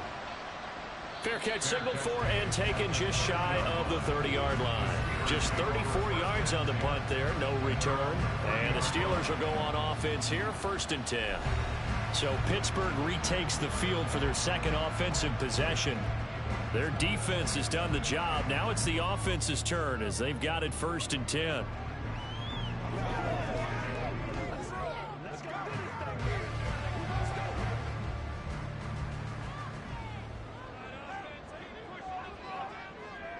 Here's Wilson. They'll get this complete to Calvin Austin. And he slips up past the 45 before being tackled. That's a good way to start the drive. 17 yards and a 1st down. That's a nice throw there, and he's obviously feeling pretty good, because remember, he had a touchdown pass on the last drive, and here he comes out throwing again, and they wind up getting good yardage and a 1st down right out of the gate. A big hitter to start the drive has him up near midfield here for 1st and 10. Now Wilson. Austin is there and brings in another one. And he's brought down. Another catch for him there. This one good for 11. 1st down.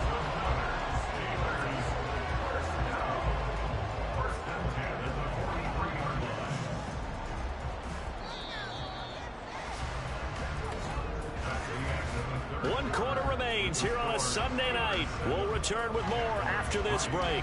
You're watching the NFL on EA Sports. Back now in Pittsburgh.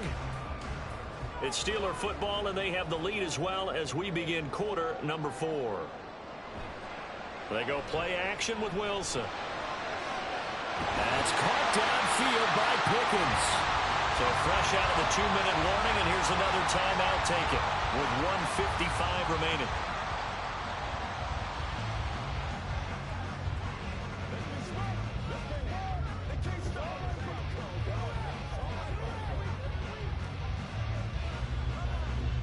And not totally home free yet, but it's looking good as they come up 1st and 10.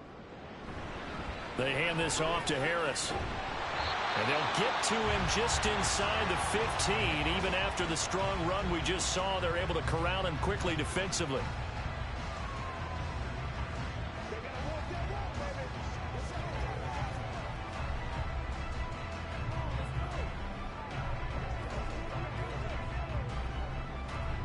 So they come up on 2nd down. If they can get another run like we just saw, it would likely put an end to this thing.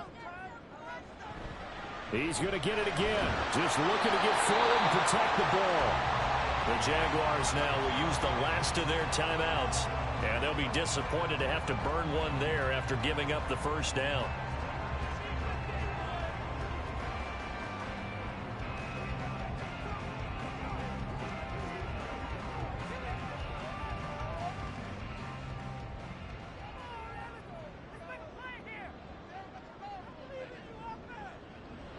And they take a knee.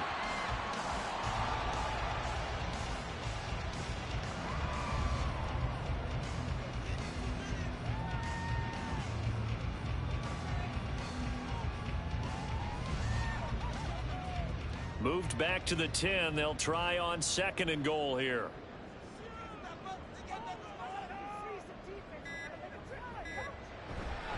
On the give, this is Harris. And trying to push forward, but he is going to be stuffed up in the backfield. And this is where the mental part of the game comes into play. Defense is out of timeouts. Just hold on to the football. No sense really trying to score. They should be able to run this one out.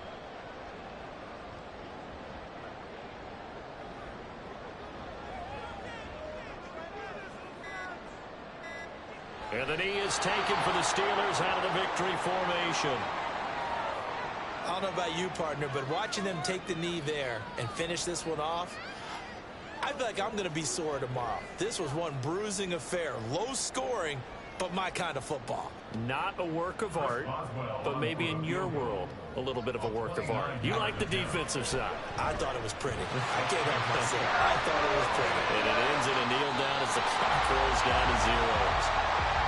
Well, obviously, Charles, this was by no means an offensive track meet. I mean, the defenses were the story in this ball game. But, hey, they got enough points to get the job done. And at the end of the day, that's all that matters. You're absolutely right about that, partner. In such a low-scoring game, it completely changes everything you had planned to do out there. Fortunately for them, they got just enough scoring to bring home the win. And in this type of a game, the play of their defense, that became one of their biggest keys. So that'll just about do it for Charles Davis. I'm Brandon Gaudin. You've been watching the NFL on EA Sports. For more, log on to easports.com. The Steelers earn the win at home as we say so long from Pittsburgh.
It's Madden NFL 24 on EA Sports, and the question is, are you ready for some football? It's the Los Angeles Rams and the Chicago Bears, and it's coming up next. Soldier Field opened back in 1924 with the Bears becoming tenants in 71, and what a home field advantage it has become here in Chicago. Straight ahead, we've got a pretty good one on tap here, as it'll be the Los Angeles Rams taking on the Chicago Bears. Brandon Gaudin alongside Charles Davis. And before kickoff, Charles, quickly your keys to the game. Well, partner, I could give you the standard ones, turnovers, special teams play. But here's one that doesn't get talked about much anymore, and that's time of possession. Whoever controls the football, gives their defense a break, and takes care of business, that's the team that's going to win this ball game.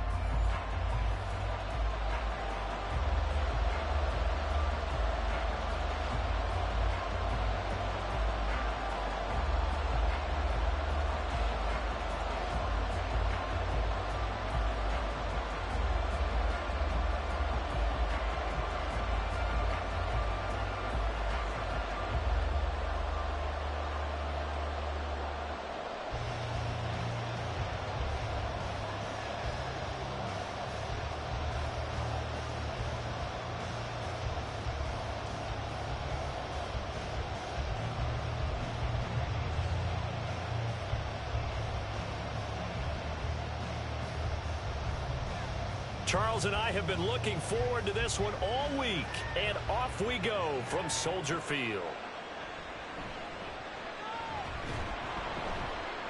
And not much happening on the return as he'll get this to about the 23. So here are the Bears now for their opening drive. And they will be led out by their rookie quarterback. I tell you what, when he is on schedule for that week, secondaries take notice because you've got to stay alert back there on every snap.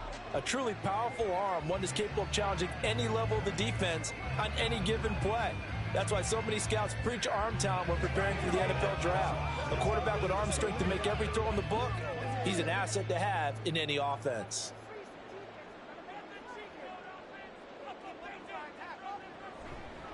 They'll start on the ground with Swift. And he's able to plow forward up to about the 29, just shy of the 30.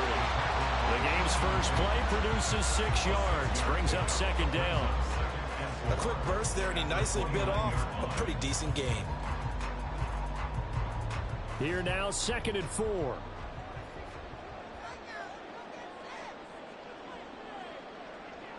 Looking to throw. Williams. He'll drop this one off to Swift. And he'll get it up to the 33-yard line. A gain of 5, good enough for the first down. That was a pretty favorable situation there. What would you call that? Second and manageable? Smart play, too. Didn't force it downfield when he didn't have it. Just checked it down, let him get the first down, and that's exactly what he did. On 1st and 10, it's Swift. And he'll get this one up to about the 39 here. He'll get a nice chunk there on the first down run, and it's 2nd and 4. Well, I think after that run, the defense get back in the huddle and looking at each other and maybe starting to question their confidence a bit. They gave up a significant run, 6 yards, and now you're saying to yourself, how do we stop them, and do I have enough confidence to make a play? Now, meanwhile, here's a second down throw that's knocked away and incomplete. But when you're going up against a talented receiver like that, you just know that they're going to bring more people to him, right? They're going to double cover him every chance they get. I think that is what we're going to see all game long, an early taste of that double, maybe even sometimes triple coverage we might see. Yeah, I think what they're counting on, his talent to sometimes beat that double coverage. Out of the gun now on 3rd down. And he'll be taken down, but he does have first down yardage. Give him 6 yards, and they do convert on 3rd.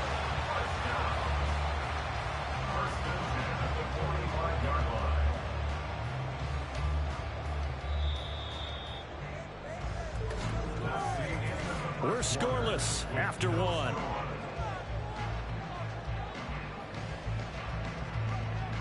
Back in Chicago, ready for the second quarter. It's the Bears in possession as they've got it with a 1st and 10.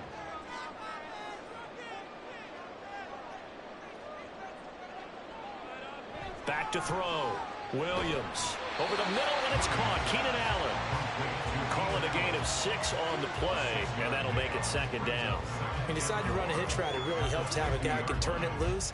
And, boy, he rifled one in there on that one. Not much run after catch, but it worked really well. The Bears moving hastily in the hurry-up offense. From the midfield stripe, they'll look to throw. He'll let this go for the end zone. And that will be incomplete. Tried to dial up the long one way out there, but it'll be 3rd down. You get a sense of what this game plan might be. They think they can take a few home run shots against this defense. They tried it there on the opening drive, but that ball's incomplete.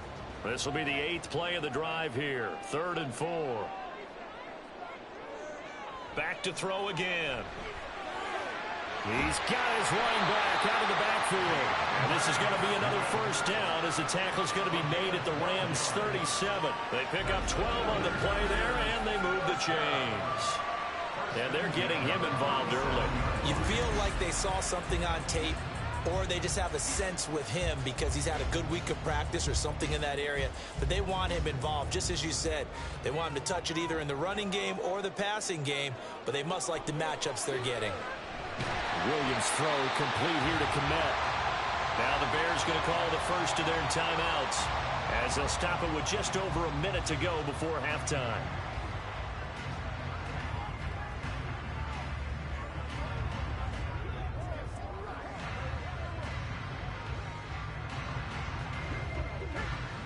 Second down and 4.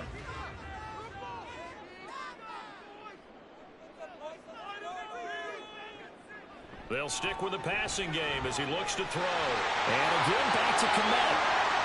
Touchdown, Chicago! Cole Kmet, 31 yards. And the Bears will take the lead here in the final minute of the first half. Walking into the stadium, we saw a ton of people donning the jerseys of this rookie quarterback, so you know they love that opening drive, and he throws a touchdown pass. He gave a little bit of confirmation about what they had hoped, right? Because they thought they had a quarterback. They're thinking they have a quarterback. You do this, they believe they've got a quarterback. Look up, elbowing each other up in the stands. That's our guy. Santos for the extra point, and that makes the score 7-0.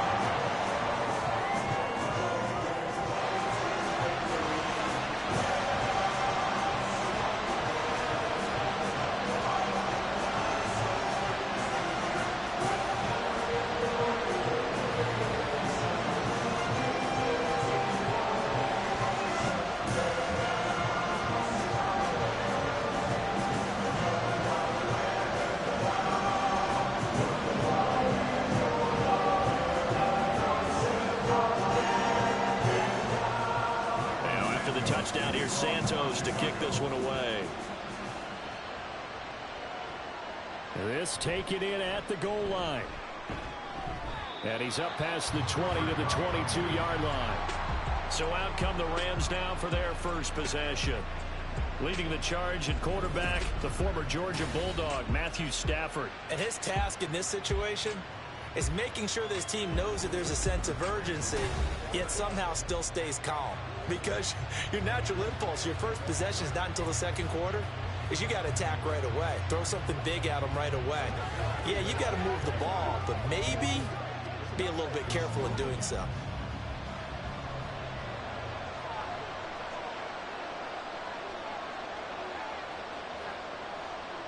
Stafford on first down. Open man right side is cut complete. The Rams going to go ahead and use the first of their timeouts as the clock stops here with 46 seconds remaining in the first half.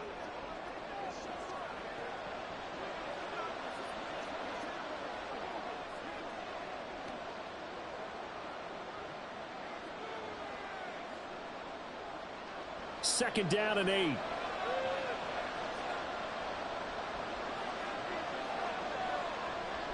Here's Stafford. Well, he short arms that one just a bit. It's low and incomplete. That was a nice job defensively of disguising their coverage and making it difficult for the quarterback to lock in on the receiver, and it results in an incomplete pass. So the failure to connect on second down, that leaves him staring up here at a 3rd and 8. Out of the gun, Stafford.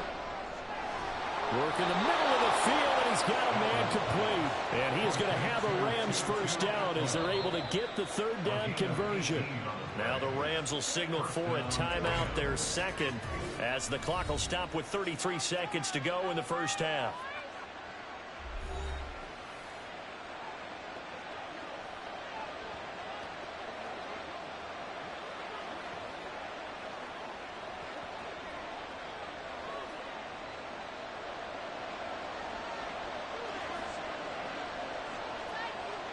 On first down at Stafford. That'll be caught. It's caught. Now he's going to get this all the way down inside the 35. 25 yards that time. Well, when you're facing a receiver like this, you always come into a game thinking, we've got to put our best corner on him. We've got to find a way to get him off his routes, limit his touches. But that plan, not working too well in this opening drive. That's already 2 catches for him, and this one, good for a first down.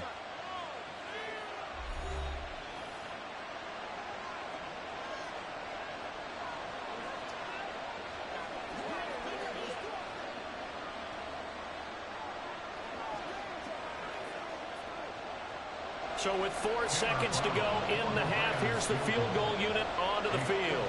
They'll put it down right at the 40, so call this a 50-yard attempt. And his kick is good. And they are on the board, but still trailing. It's 7-3. So both teams come away with points on their opening drives. Now they still trail. They answered the touchdown with a field goal, but at least able to break that goose egg here early.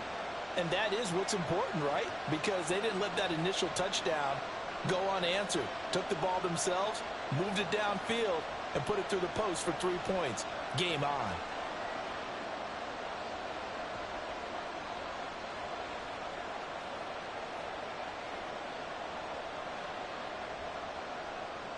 So still time for the kickoff here. 1 second to go in the half as this one is away.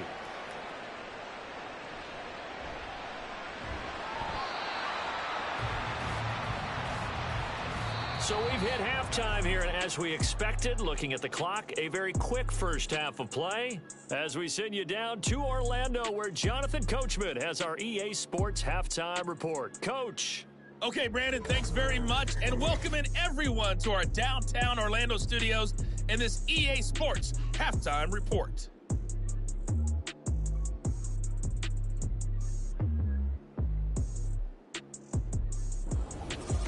Okay, Coach, adjustments likely going to play a big role in this third quarter in what's been a tight contest so far.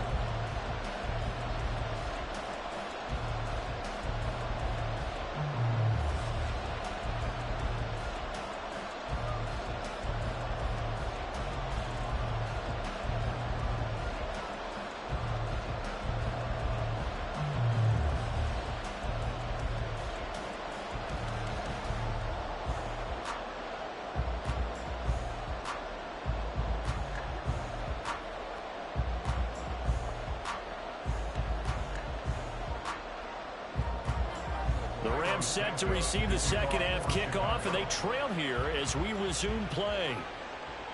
This fielded right at the goal line. And able to get this out to the 25. Now hang on here, we got an injury. And yeah, it's Cooper Kupp who's going to receive some attention following that last play.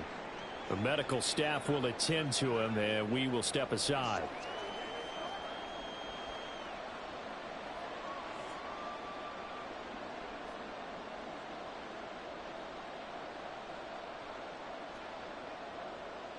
Set to begin their next drive, the Rams offense at the line.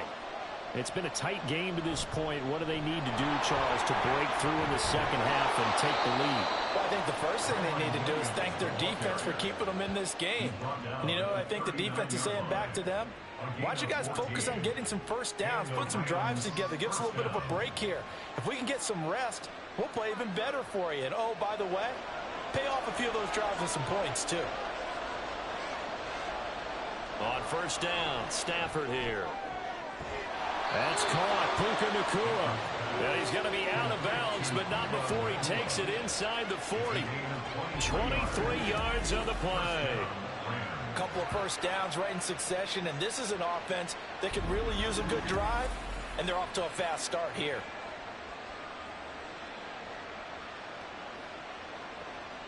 Still in search of their first touchdown of the game, but they're on the move. 1st and 10.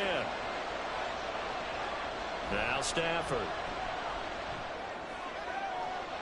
He's got this to Williams, complete. And finally down he goes as they work it inside the 10 to the 7. That's a gain of 31 with right around 1 minute to go in the quarter. That's the kind of play this offense desperately needed. They've got to be saying, our defense has kept us in the ball game. We're down, but we're certainly not out. And maybe that was the spark that they've been searching for. Now a chance to make that big play really hurt. It's 1st and goal just outside the 5. So the offense a little antsy. The flag comes out. And a 5-yard penalty. Ball start. Offense. Now the offense knew it. They were already starting to walk back as that one is accepted. Still first down. And they'll try again here, 1st and goal after the false start.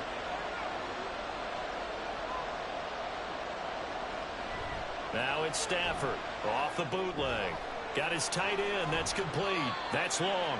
Down to the 6-yard line on a pickup of 6 as he gets halfway to the goal line. So a decent gain there, but not their fourth consecutive first down like they had on the first 3 plays. You sound almost disappointed there. You want to fire the offensive coordinator on that one or what?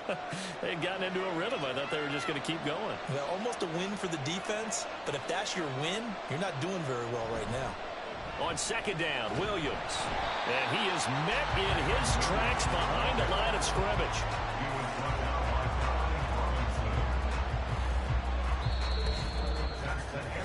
So they'll get a little extra time to come up with his third down play as we've played 3 quarters. You are watching the NFL on EA Sports. Back now at Soldier Field. It's the Rams trailing, but they do have the football as we start the 4th and final quarter. Now Stafford toward the end zone, but that's going to wind up incomplete. They've got one chance left to keep this one going, and I think for you and me, let's look along with their offensive coordinator now has to think back, cycle through every play of this contest, and remember what's worked and what hasn't. Because right here, he needs the best play of the game in order to keep this one alive. Desperation time for Stafford on 4th down. And this is caught. He's got it. Touchdown, L.A. Ben Skowronek, a 7-yard touchdown grab. And the Rams answer back with a touchdown of their own to take a 4th quarter lead.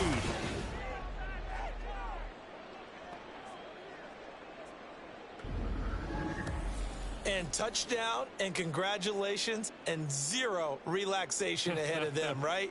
Way too much time on the clock for them to start celebrating. Yeah, part 1 is done, but now on the sideline, you can already see them scrambling down there. They're getting those defensive guys ready. Yes, you have to get those guys ready, and you also have to talk to your special teams guys. Make sure the kickoff is exactly what you want and cover it well. They do tack on the extra point as well. So it's now a 3-point game here in the closing stages as a field goal now can only tie it.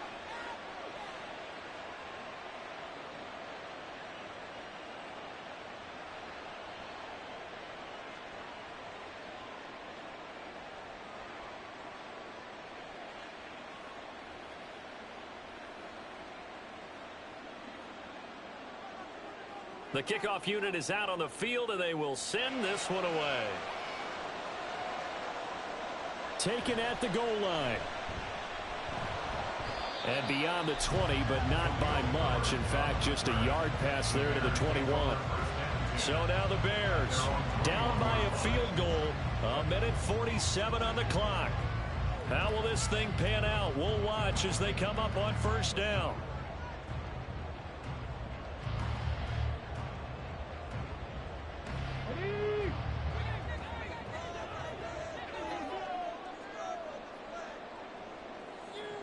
They'll look to throw.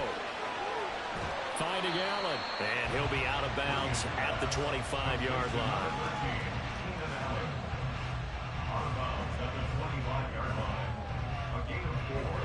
It's now 2nd and 6. Here's 2nd down.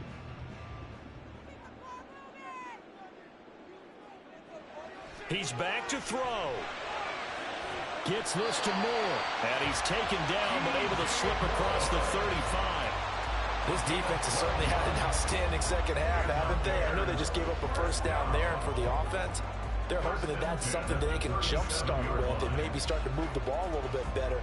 But it's been tough sledding for them here the entire second half. He'll look to throw. Now a desperation throw deep downfield. That is incomplete. Ooh, that's certainly not the worst thing. It stops the clock and lets your offense catch its breath and lets us exhale a little bit. Now I expect them to call a couple plays in the huddle, so they're ready if a tackle happens inbounds. Another try, 2nd and 10 now. Back to throw. And he'll get this complete downfield to Kmet. This is going to be another 1st down as the tackle is going to be made at the Rams 37. And here we are in the 4th quarter, partner, and watch them drive for what would be a go-ahead touchdown. And you and I both know this is where you need a quarterback who can keep his cool back there. Not just for himself, but to keep the rest of the team relaxed too. Back to throw. Throw left side complete. That's Scott. Now the Bears going to call the first of their timeouts as they'll stop it with just over 40 seconds to go in the game.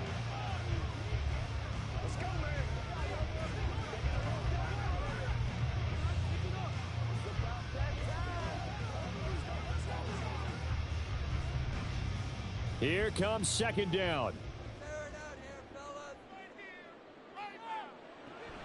On the option to give to Swift here. And he is met at the line of scrimmage, and he goes down right there.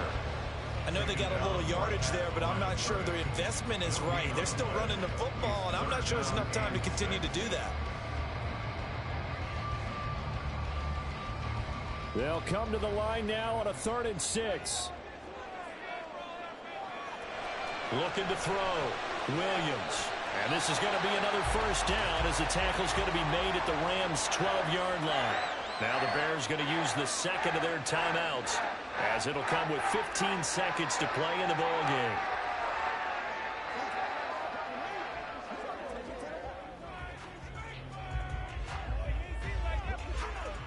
Well, this offense still has the one timeout here, remember.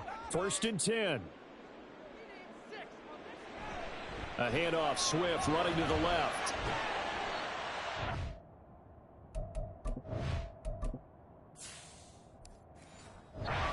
Solid gain of 9 before being brought down. 2nd and right at a yard.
It's the NFL on EA Sports, and the question is, are you ready for some football? It's the Los Angeles Rams and the Chicago Bears coming up next. First opened way back in 1924, but renovated in 2002. There's a look inside venerable Soldier Field in Chicago. Today we've got an intriguing NFC matchup lined up here, as it'll be the Los Angeles Rams taking on the Chicago Bears. Alongside my broadcast partner Charles Davis, I'm Brandon Gaudin, and as we look at this matchup, every time there's something different to focus on. So I'll just ask you, what do you see here in this one? Well, Rembrandt, you've given me a pretty blank canvas to focus on, haven't you? Yeah. Where do you think I'm going to go with this? Oh, secondary? You know me well, right? In a game like this, it's always about the secondary. Can they handle the passing attack and make a few plays?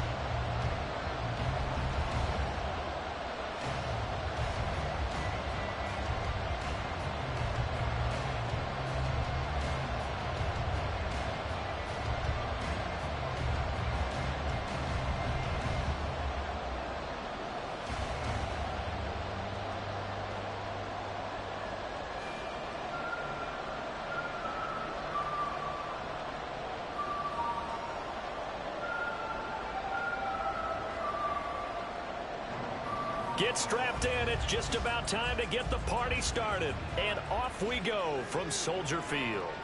Taking it about the 1. And he returns this to the 22. So here are the Bears now for their opening drive. And they will be led out by their rookie quarterback. If you ask coaches at any level to design their ideal leader of a team, I think they're going to check every box with this guy. He's got the poise to handle responsibility. He stays calm under any kind of pressure, and he brings out the best of his teammates each and every week.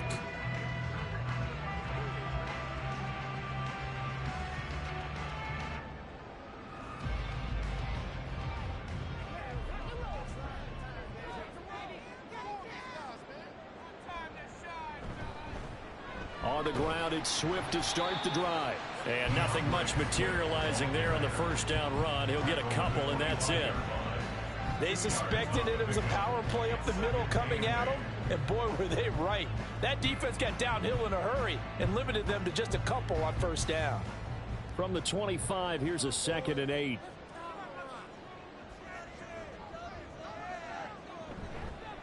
Off play action. Williams. And that's out to the flat for Swift. And he's upended after a gain of 2 out to the 27. That's a good job there by the corner. We do talk about this a lot, that a lot of corners see their job as simply covering receivers. Tackling isn't everyone's thing. But in this case, he came up quickly and made a nice, sure tackle. Back to throw. Williams. They'll try and set up the screen to Swift. And able to get this one across the 45 before he's brought down. That good for 19 yards as they pick up the conversion on 3rd. I like the screen being called here early in the game, especially on the opening drive, because, Brandon, when guys come out of the locker room, especially those pass rushers, they are so amped up to get to the quarterback that you can use that against them, and a screen pass is a great way of doing it. A lot of teams against good pass rushing teams, they want to run the screen 10 to 12 times in a game.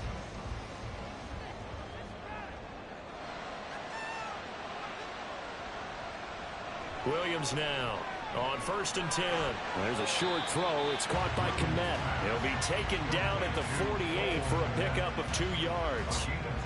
Well, the strategy was evident there. Get it to your tight end and make it a one-on-one play with a cornerback. Who's usually going to win that one? The tight end, but not there. Not in this situation. How about the corner defeating that logic and making a really nice tackle? On 2nd down, Swift.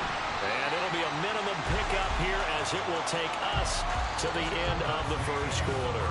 No score after 1 on EA Sports. Back in Chicago, ready for the 2nd quarter. It's the Bears in possession as they've got it with a 3rd down coming up.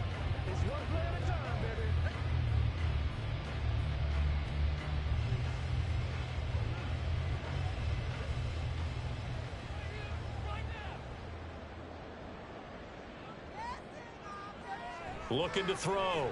Williams. Pass taken in by his big tight end. And this is going to be another 1st down as the tackle's going to be made at the Rams' 25-yard line. That one good for 24 yards. Well, a lot of times when you get a manageable 3rd down situation like this, you have to think about your tight end, and he comes through for him, picking up the 1st down.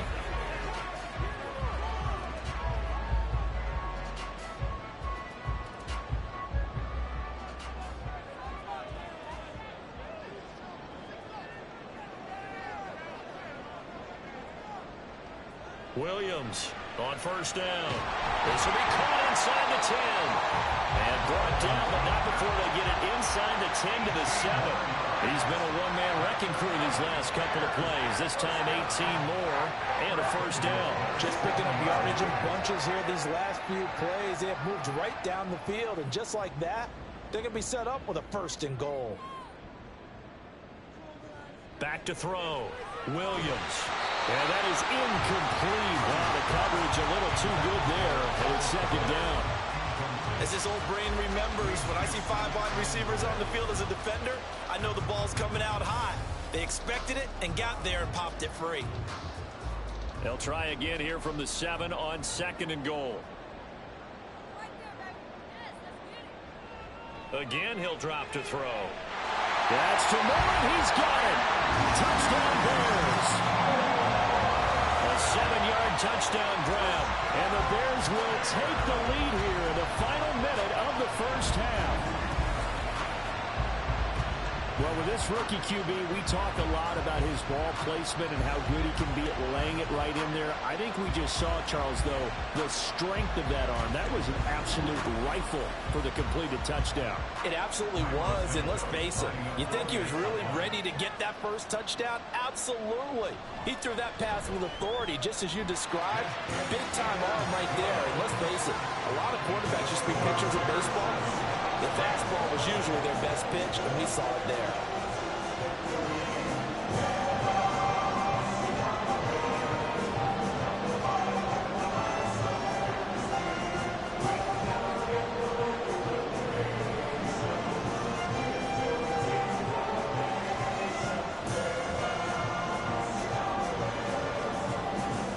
Now after the touchdown, here's Santos to kick this one away.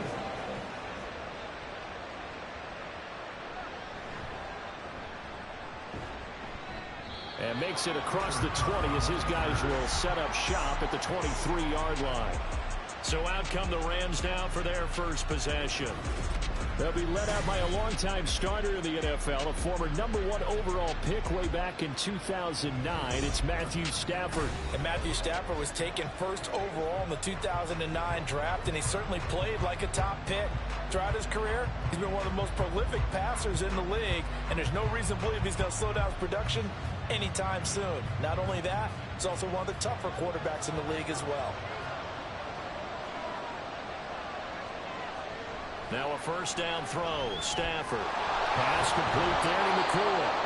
The Rams going to go ahead and use the first of their timeouts as they'll stop it with a little over 30 seconds to go in the first half of play.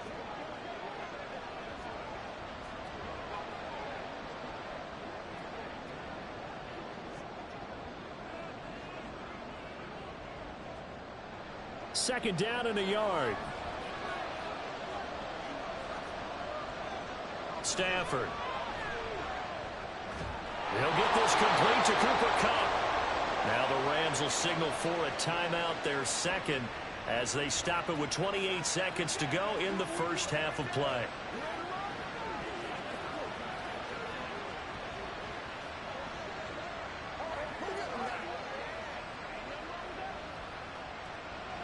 So here's a 1st and 10 at the 38. Here's Stafford. He'll drop this down to Williams. The Rams going to be forced to use their third and final timeout. And with halftime on the horizon, they'll be out of timeouts from here forward.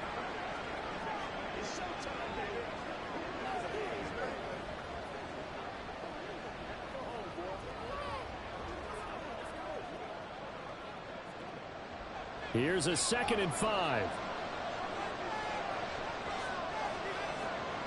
Stafford. He's going to air one out. And that's going to be incomplete.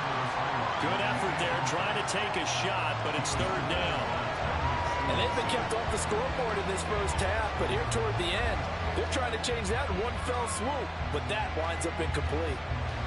They come up now 3rd and 5 following the incomplete pass.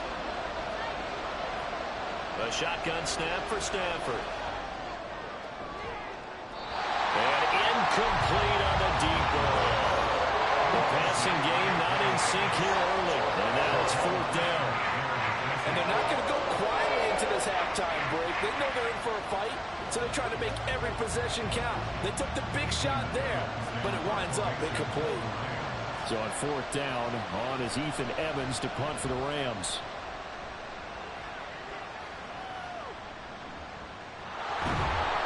It'll be a 41-yard punt, give them 5 on the return.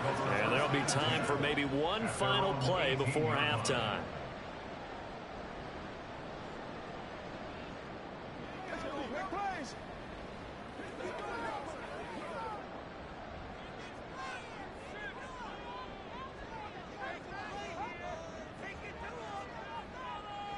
And with time running down, they go down to a knee. So we've hit halftime here in what obviously is a very fast-moving first half of play. As we'll head down to Orlando, that's where we find our man Jonathan Coachman at our EA Sports Halftime Report. Coach. Okay, Brandon, thanks very much. Back to you guys in a bit. But first, we welcome everyone to our EA Sports Halftime Report. This has been a hard-fought battle thus far. Teams just the one touchdown to this point. It's still anybody's game at 7-0, as both of these defenses have been out there trying to one-up one another.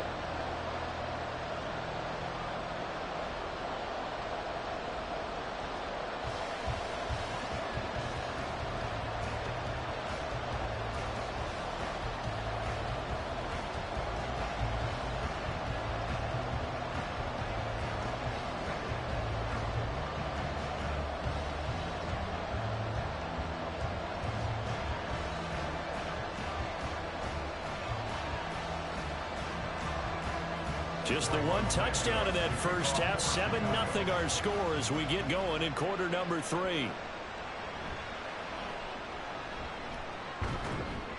And he'll get it up across the 20 to the 21-yard line. Out come the Rams. They'll have it first here to begin the third quarter. This is a game, Charles, it's been fairly starved for offense. Really not much in that first half. We'll see if they can get something going here as we look toward the third quarter. And not just a chance to finally get a little more offense going, but to erase that small deficit they currently trailed by. I think they'd send a pretty powerful message to the opposite sideline if they drive it right down the field coming out of the half. Man, I just love being in this stadium. So much history, tradition, so many great teams and games, and we're seeing a pretty good one right now. Hotly contested in the third quarter. Throwing on first down, but this one winds up to be incomplete. Had an open man that time, but ended up putting a little too much heat on it, don't you think, partner? Absolutely. Just needed a touch more air under it. Instead, he fired an absolute bullet. Third quarter of a tight football game as we come up on a 2nd and 10. Here's Stafford. And that'll be incomplete. Took a pretty good shot as he tried to pull that one in. Couldn't hang on. Third down. We saw this a lot in the first half, and it continues. These receivers just not able to get much separation. So that means they have to win the 50-50 balls. They've got to go up with the defender and find a way to start coming down with them. And this time, contact and another incomplete pass. Throwing on third down, Stafford. And a throw there going to be incomplete. It appears they're going to come up empty on this first drive of the second half. Still down by that slim margin. Yeah, and that's okay. You know, when you sit and analyze it, they're not happy about what happened, having to go to the bench. But this gives them a chance to let their defense do some work while they on the sidelines go over what they're doing offensively and formulate a proper plan. Jones on the return. Now a hit and a loose football. And now the Rams have got it going the other way. And they'll start out with great field position at the 47-yard line in enemy territory.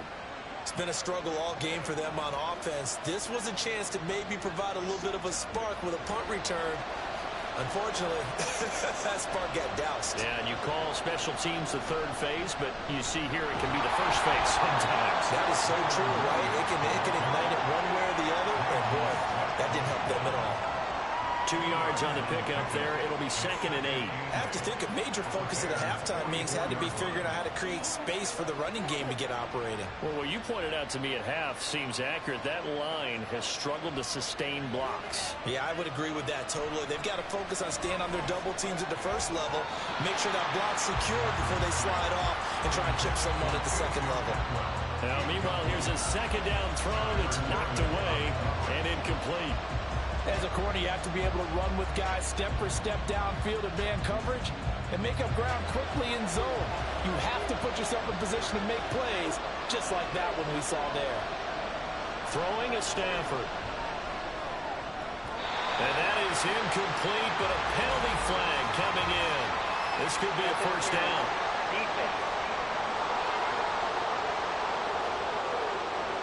Well, the crowd doesn't like that. Was going to bring up fourth. Now it's first. They don't like it at all, do they? It brings them back into it, but really not in a positive way. Now they're angry. That can jangle a team a little bit as well. Pass interference ruined that series of downs for them. Short throw, it's Higbee. This will be stopped about 2 yards shy of the marker. 8-yard gain, 2nd and 2. Nice rhythm throw there on first down. He located his tight end, made it a nice easy pitch and catch. Hoping he can break a tackle or two. Wasn't able to do that there, but still good yardage. 2 yards to go, 2nd down. Now Stafford. Got a man over the middle. It's Williams. And down inside the 15, shy of the 10. It's a Rams first down on a pickup of 10. We often talk about understanding the playbook, understanding progressions, and understanding what the defense is doing. We saw all of that on that play. Great recognition and understood where his running back was going to be. Found a way to have him leak out underneath, hit him with the football, and they picked up the first down. Over the middle, complete. That's Williams. And now they're inside the 10 as he's brought down at the 9. 3 quarters in the books. We'll return with more after this. This is the NFL, and it's on EA Sports. Back now at Soldier Field. It's the Rams trailing, but they do have the football as we start the 4th and final quarter. Stafford now to throw. And he's got it. That's caught for a Ram touchdown. A 9-yard touchdown there. And the Rams are an extra point away from tying this game here in the final minutes. Well, the hard part's done. Now they just need to split the posts, tie it up, but then their defense is going to have to hold up to send it to overtime. Yeah, no matter what. I know there's an inclination in it when you have momentum. And now remember, all touchdowns are reviewed, and in a tight game like this, they're going to take a good long look at it. They're taking a peek at whether or not those feet were in bounds, and obviously a big call here in the end zone. And not just the feet. How about the hands? How is the ball possessed while the feet are hopefully getting down in bounds? That's what they're trying to look at to see if it all comes together. After review of the play, the ruling on the field stays. So they called it a touchdown originally, and this will stay a touchdown after the video review, so they had it right. Still an important piece of business to take care of, the extra point. The kick is through the uprights to tie this game, but hang on a second. We do have a flag. Personal foul. Roughing the kicker. Defense. So they'll go ahead and accept the penalty.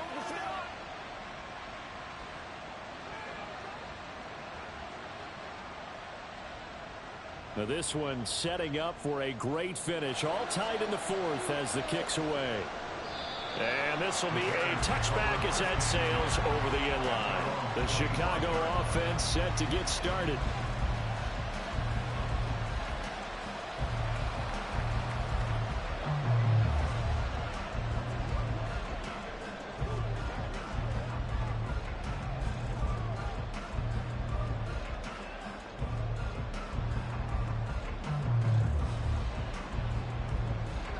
They'll come up 1st and 10 here.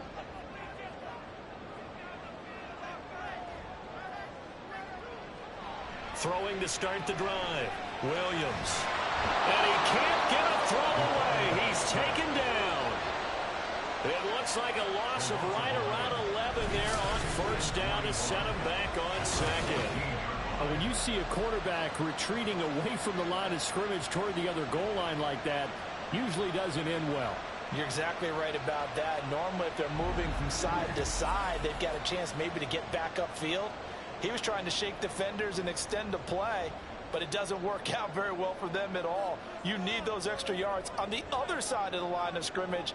Now you're digging a hole for your offense. From the gun, here's Swift. And a nice run to get this up over the 20-yard line. Well, that sets up a big 3rd down. Now the decision has to be, do you run it here and play for OT, or do you go ahead and press it downfield? Boy, here's a big one. You can just feel it. This is 3rd down now. On 3rd down, here comes Swift. And they'll bring him down at the 27-yard line. The Rams going to go ahead and use the first of their timeouts as the clock shows 50 seconds to play here in quarter number 4.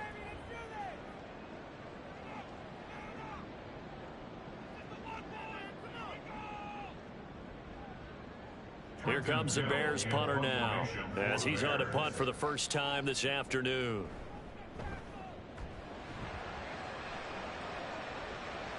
And no return on this one as the fair catch is signaled for and taken.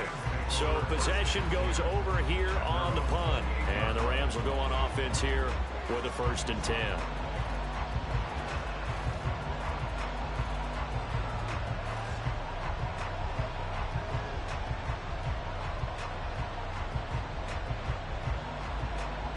Here's 1st and 10.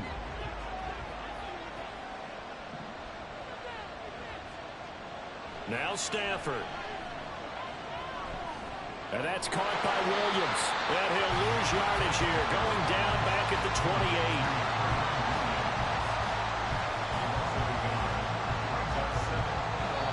Now the Rams will signal for a timeout, their second, as it'll come with 36 seconds to go in half number 2.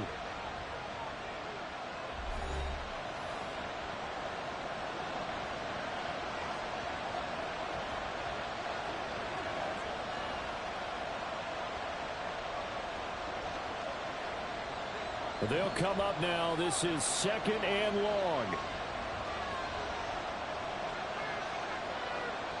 Stafford. Short throw, it's Higbee. A pickup of about 3 yards as he's taken down at the 31. He's been quiet today in the passing game, just his 2nd catch. Yeah, people have to come up with schemes to limit him, and what a lot of teams do, they'll double him, use a linebacker underneath, a safety over the top.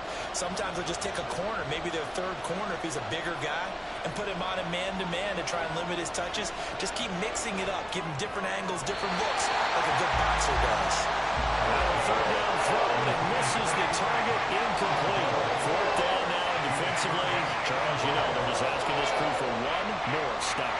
And you know that they're feeling the momentum right now, but they have to be very careful not to get over-exuberant, overexcited, and blow an assignment and give up the big 1st down.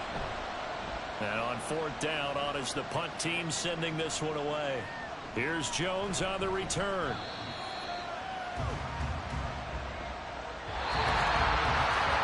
And we've got free football. 4 quarters done, and we're dead even. We'll have overtime after this timeout.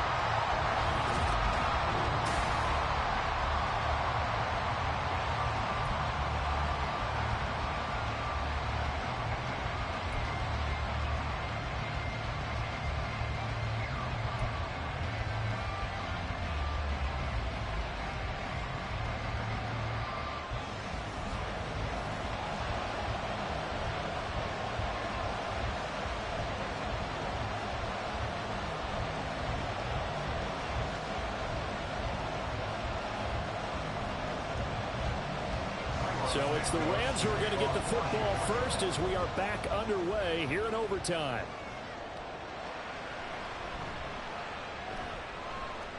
And able to get this across the 20, but not much further as he's dropped at the 23-yard line. Here's the Los Angeles offense as they get set to take possession.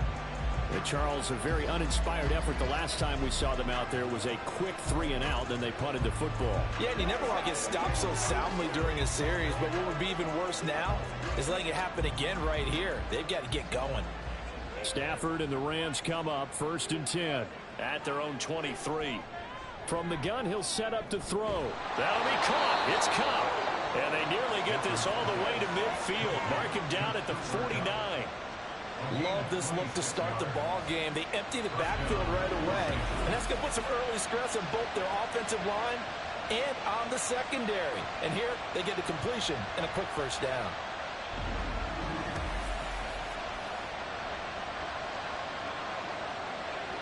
So one play, and they're already just shy of midfield.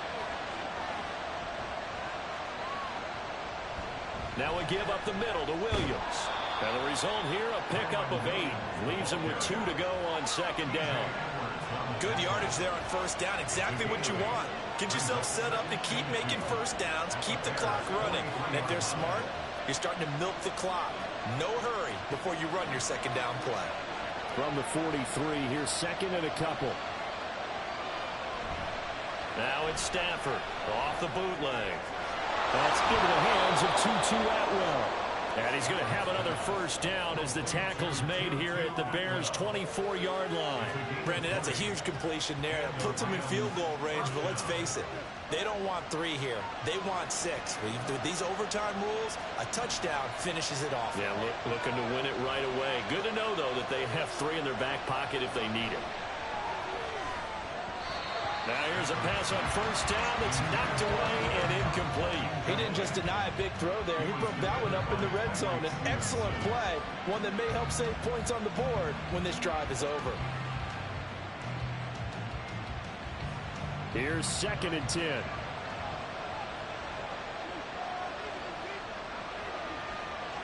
Now Stafford. And this throw incomplete. Well, the defender all over him that time, but it's going to lead to third down. This is certainly a team that has proven it likes to target its backs through the air, and defensively, they were aware of that and certainly were prepared on that throw. In need of a 3rd and 10 conversion to keep this opening drive of OT alive. Back to throw, Stafford. And incomplete. They tried to drop it off, but he couldn't hold it on. As soon as he leaped out and began his route, someone on the defensive side broke with him and arrived just in time to separate him from another reception. So the field goal unit is on the field as this is a big spot right here. This to at least get them a lead here in overtime. And his kick is right there. It's good, and they take the lead here now at 10-7. Now remember, this one is not over, but with the time running short here in this overtime, that could very well be the game winner. Yeah, remember now, the other team does get a possession, but when the clock runs out, that's it. So that was a well-calculated drive to use up the majority of the clock and leave your opponent with little to no time left.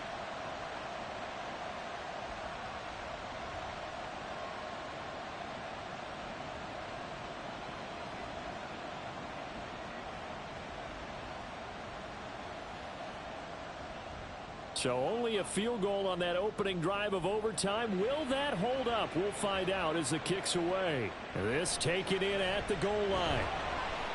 And no chance to get away as they'll get him down at about the 17-yard line. And now Chicago getting ready to go as they take the field. Well, it's pretty simple now. They need a field goal out of this drive to extend overtime, or obviously, Charles, a touchdown to win it. Yeah, and I'm taking the defense's perspective on this one, partner, because now they know with a 3-point lead, they can afford to give that up because you just keep playing, right? Overtime gets extended. But if you give up the touchdown, it's game over. So on offense, every play you make, you've got to try and get just a little bit more out of each win in order to try and get to the end zone, because you've got to play everyone back and keep everything in front.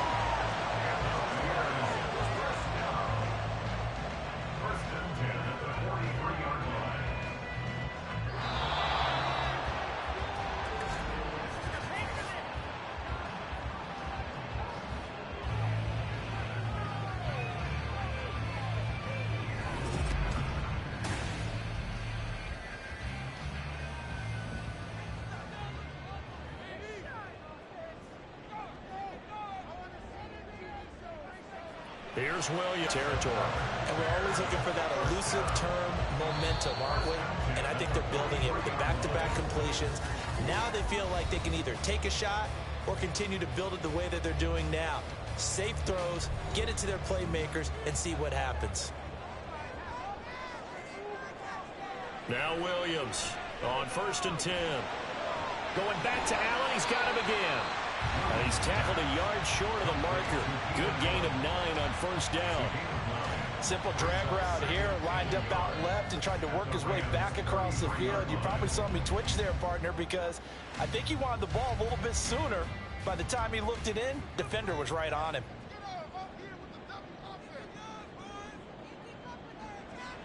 They'll stick with the passing game as he looks to throw. And he's got the hook up to Moore. Charles, you get into these overtime situations, that's not a bad guy to dial into. Well, when you have to have plays, especially in a spot as you just described, we're in OT, you've got to go to the guys you can trust and you know are going to make the plays. Well, they say it's not the X's and the O's, it's the Jimmies and the Joes. They'll look to throw again. And he'll find his man on the out route. That's Allen. So a little chunk there on first as they try to chip away down 3 in overtime. I like your description. Chip away, down 3. You don't have to get it all in one big play, although obviously that would be nice. But there's no need to have that type of risk associated with it. Run your offense, get first downs, get yourself in a position where you know you're going to at least get 3 and keep this game going. If you get 6, so much the better. Throwing again on second down, but this time it's incomplete. Looked like he had a couple of different options as far as who to throw to on that play.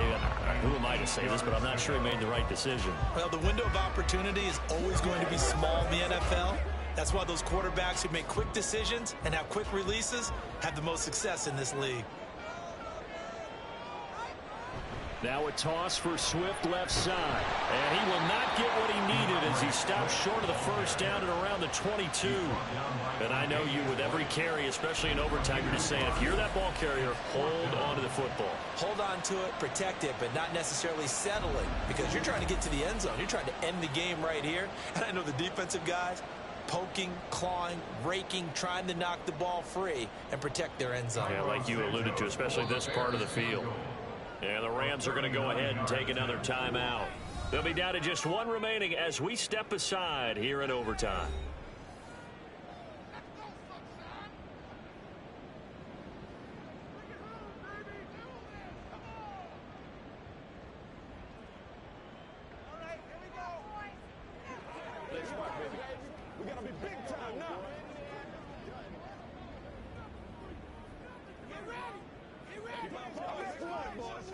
So on 4th down, out trots the kicker in a big spot here. This is pretty straightforward. They need it to match overtime field goals. And his kick is indeed good. So he gets it to go, and we will continue playing here in overtime. Well, this one certainly has not lacked for intrigue. Let's keep playing. What do you say? Fine by me. I'm loving what we're seeing here. This is a heck of a game. And now, guess what? A kicker may decide it again, and the next one that does it wins it.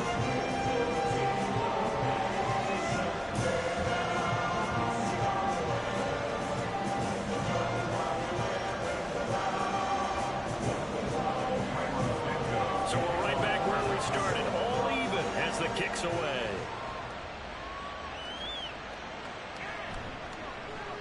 Breaks through the contact. And he'll get it up past the 20 to about the 22. And now out on the field, here comes Los Angeles. I cannot imagine how these players and coaches feel, Charles. My palms sweating up here in the booth now as we go to the 3rd drive of overtime. And as we know from here on out, any points win this football game. I'll throw you a towel as well, partner. I've got one for myself, but let's face it, our nerves, our pressure, nothing compared to what's going on that field. Both of the field goal kickers active here early. Can one of them become the hero and end this thing? And that's not going to help a whole lot. Maybe 4 yards on first down. And, partner, I've not been a huge fan of a certain cliche, but it does actually apply here. Who actually wants it more now? I mean, both of them have gotten field goals here in overtime. Yeah, they've been out there a long time trading field goals. Now we'll see who wants it more. Yeah, mental conditioning as well as physical conditioning is going to determine who wins this one. Stafford's throw here, hauled in by Cup. And he takes us up to the 40-yard line before being corralled. So the OT clock hits 0, and we're still not done. We'll switch sides and need at least one more OT to decide it after this.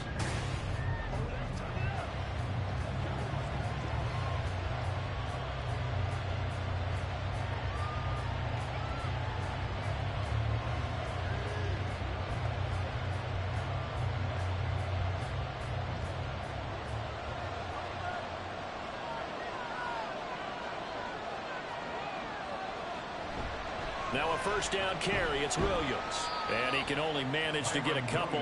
2nd and 8 coming up.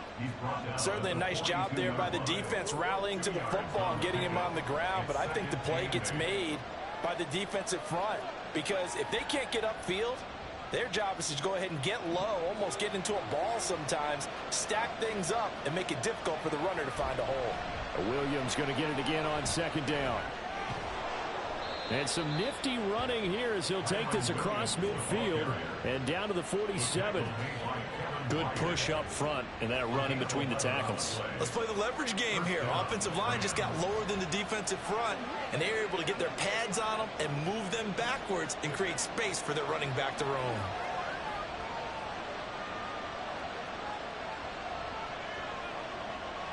On 1st and 10, Stafford. That's quickly to Atwell on his slant. And he is tackled inside the 40, not quite to the 35.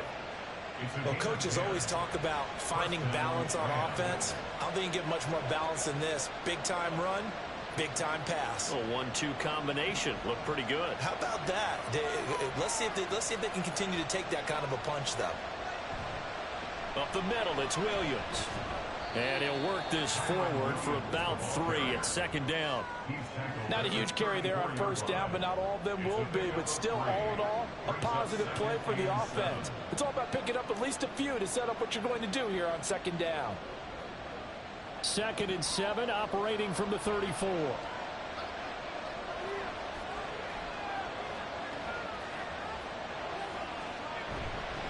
They'll fake the jet sweep, but instead of give up the middle to Williams. And he's going to take this down close to a 1st down at about the Bears' 28. That's a really nice job by them picking up the run blitz and detecting it and blocking it and turning it into a nice run. And a lot of times you think if you blitz a running play, you're going to smother it. But a lot of the blitzers, they come in a little bit high. They don't have great leverage, and they're easily blocked and turned to the side. And he gets the 1st down here as he's taken down at the 24. So the OT clock hits 0, and we're still not done. We'll switch sides and need at least one more OT to decide it after this.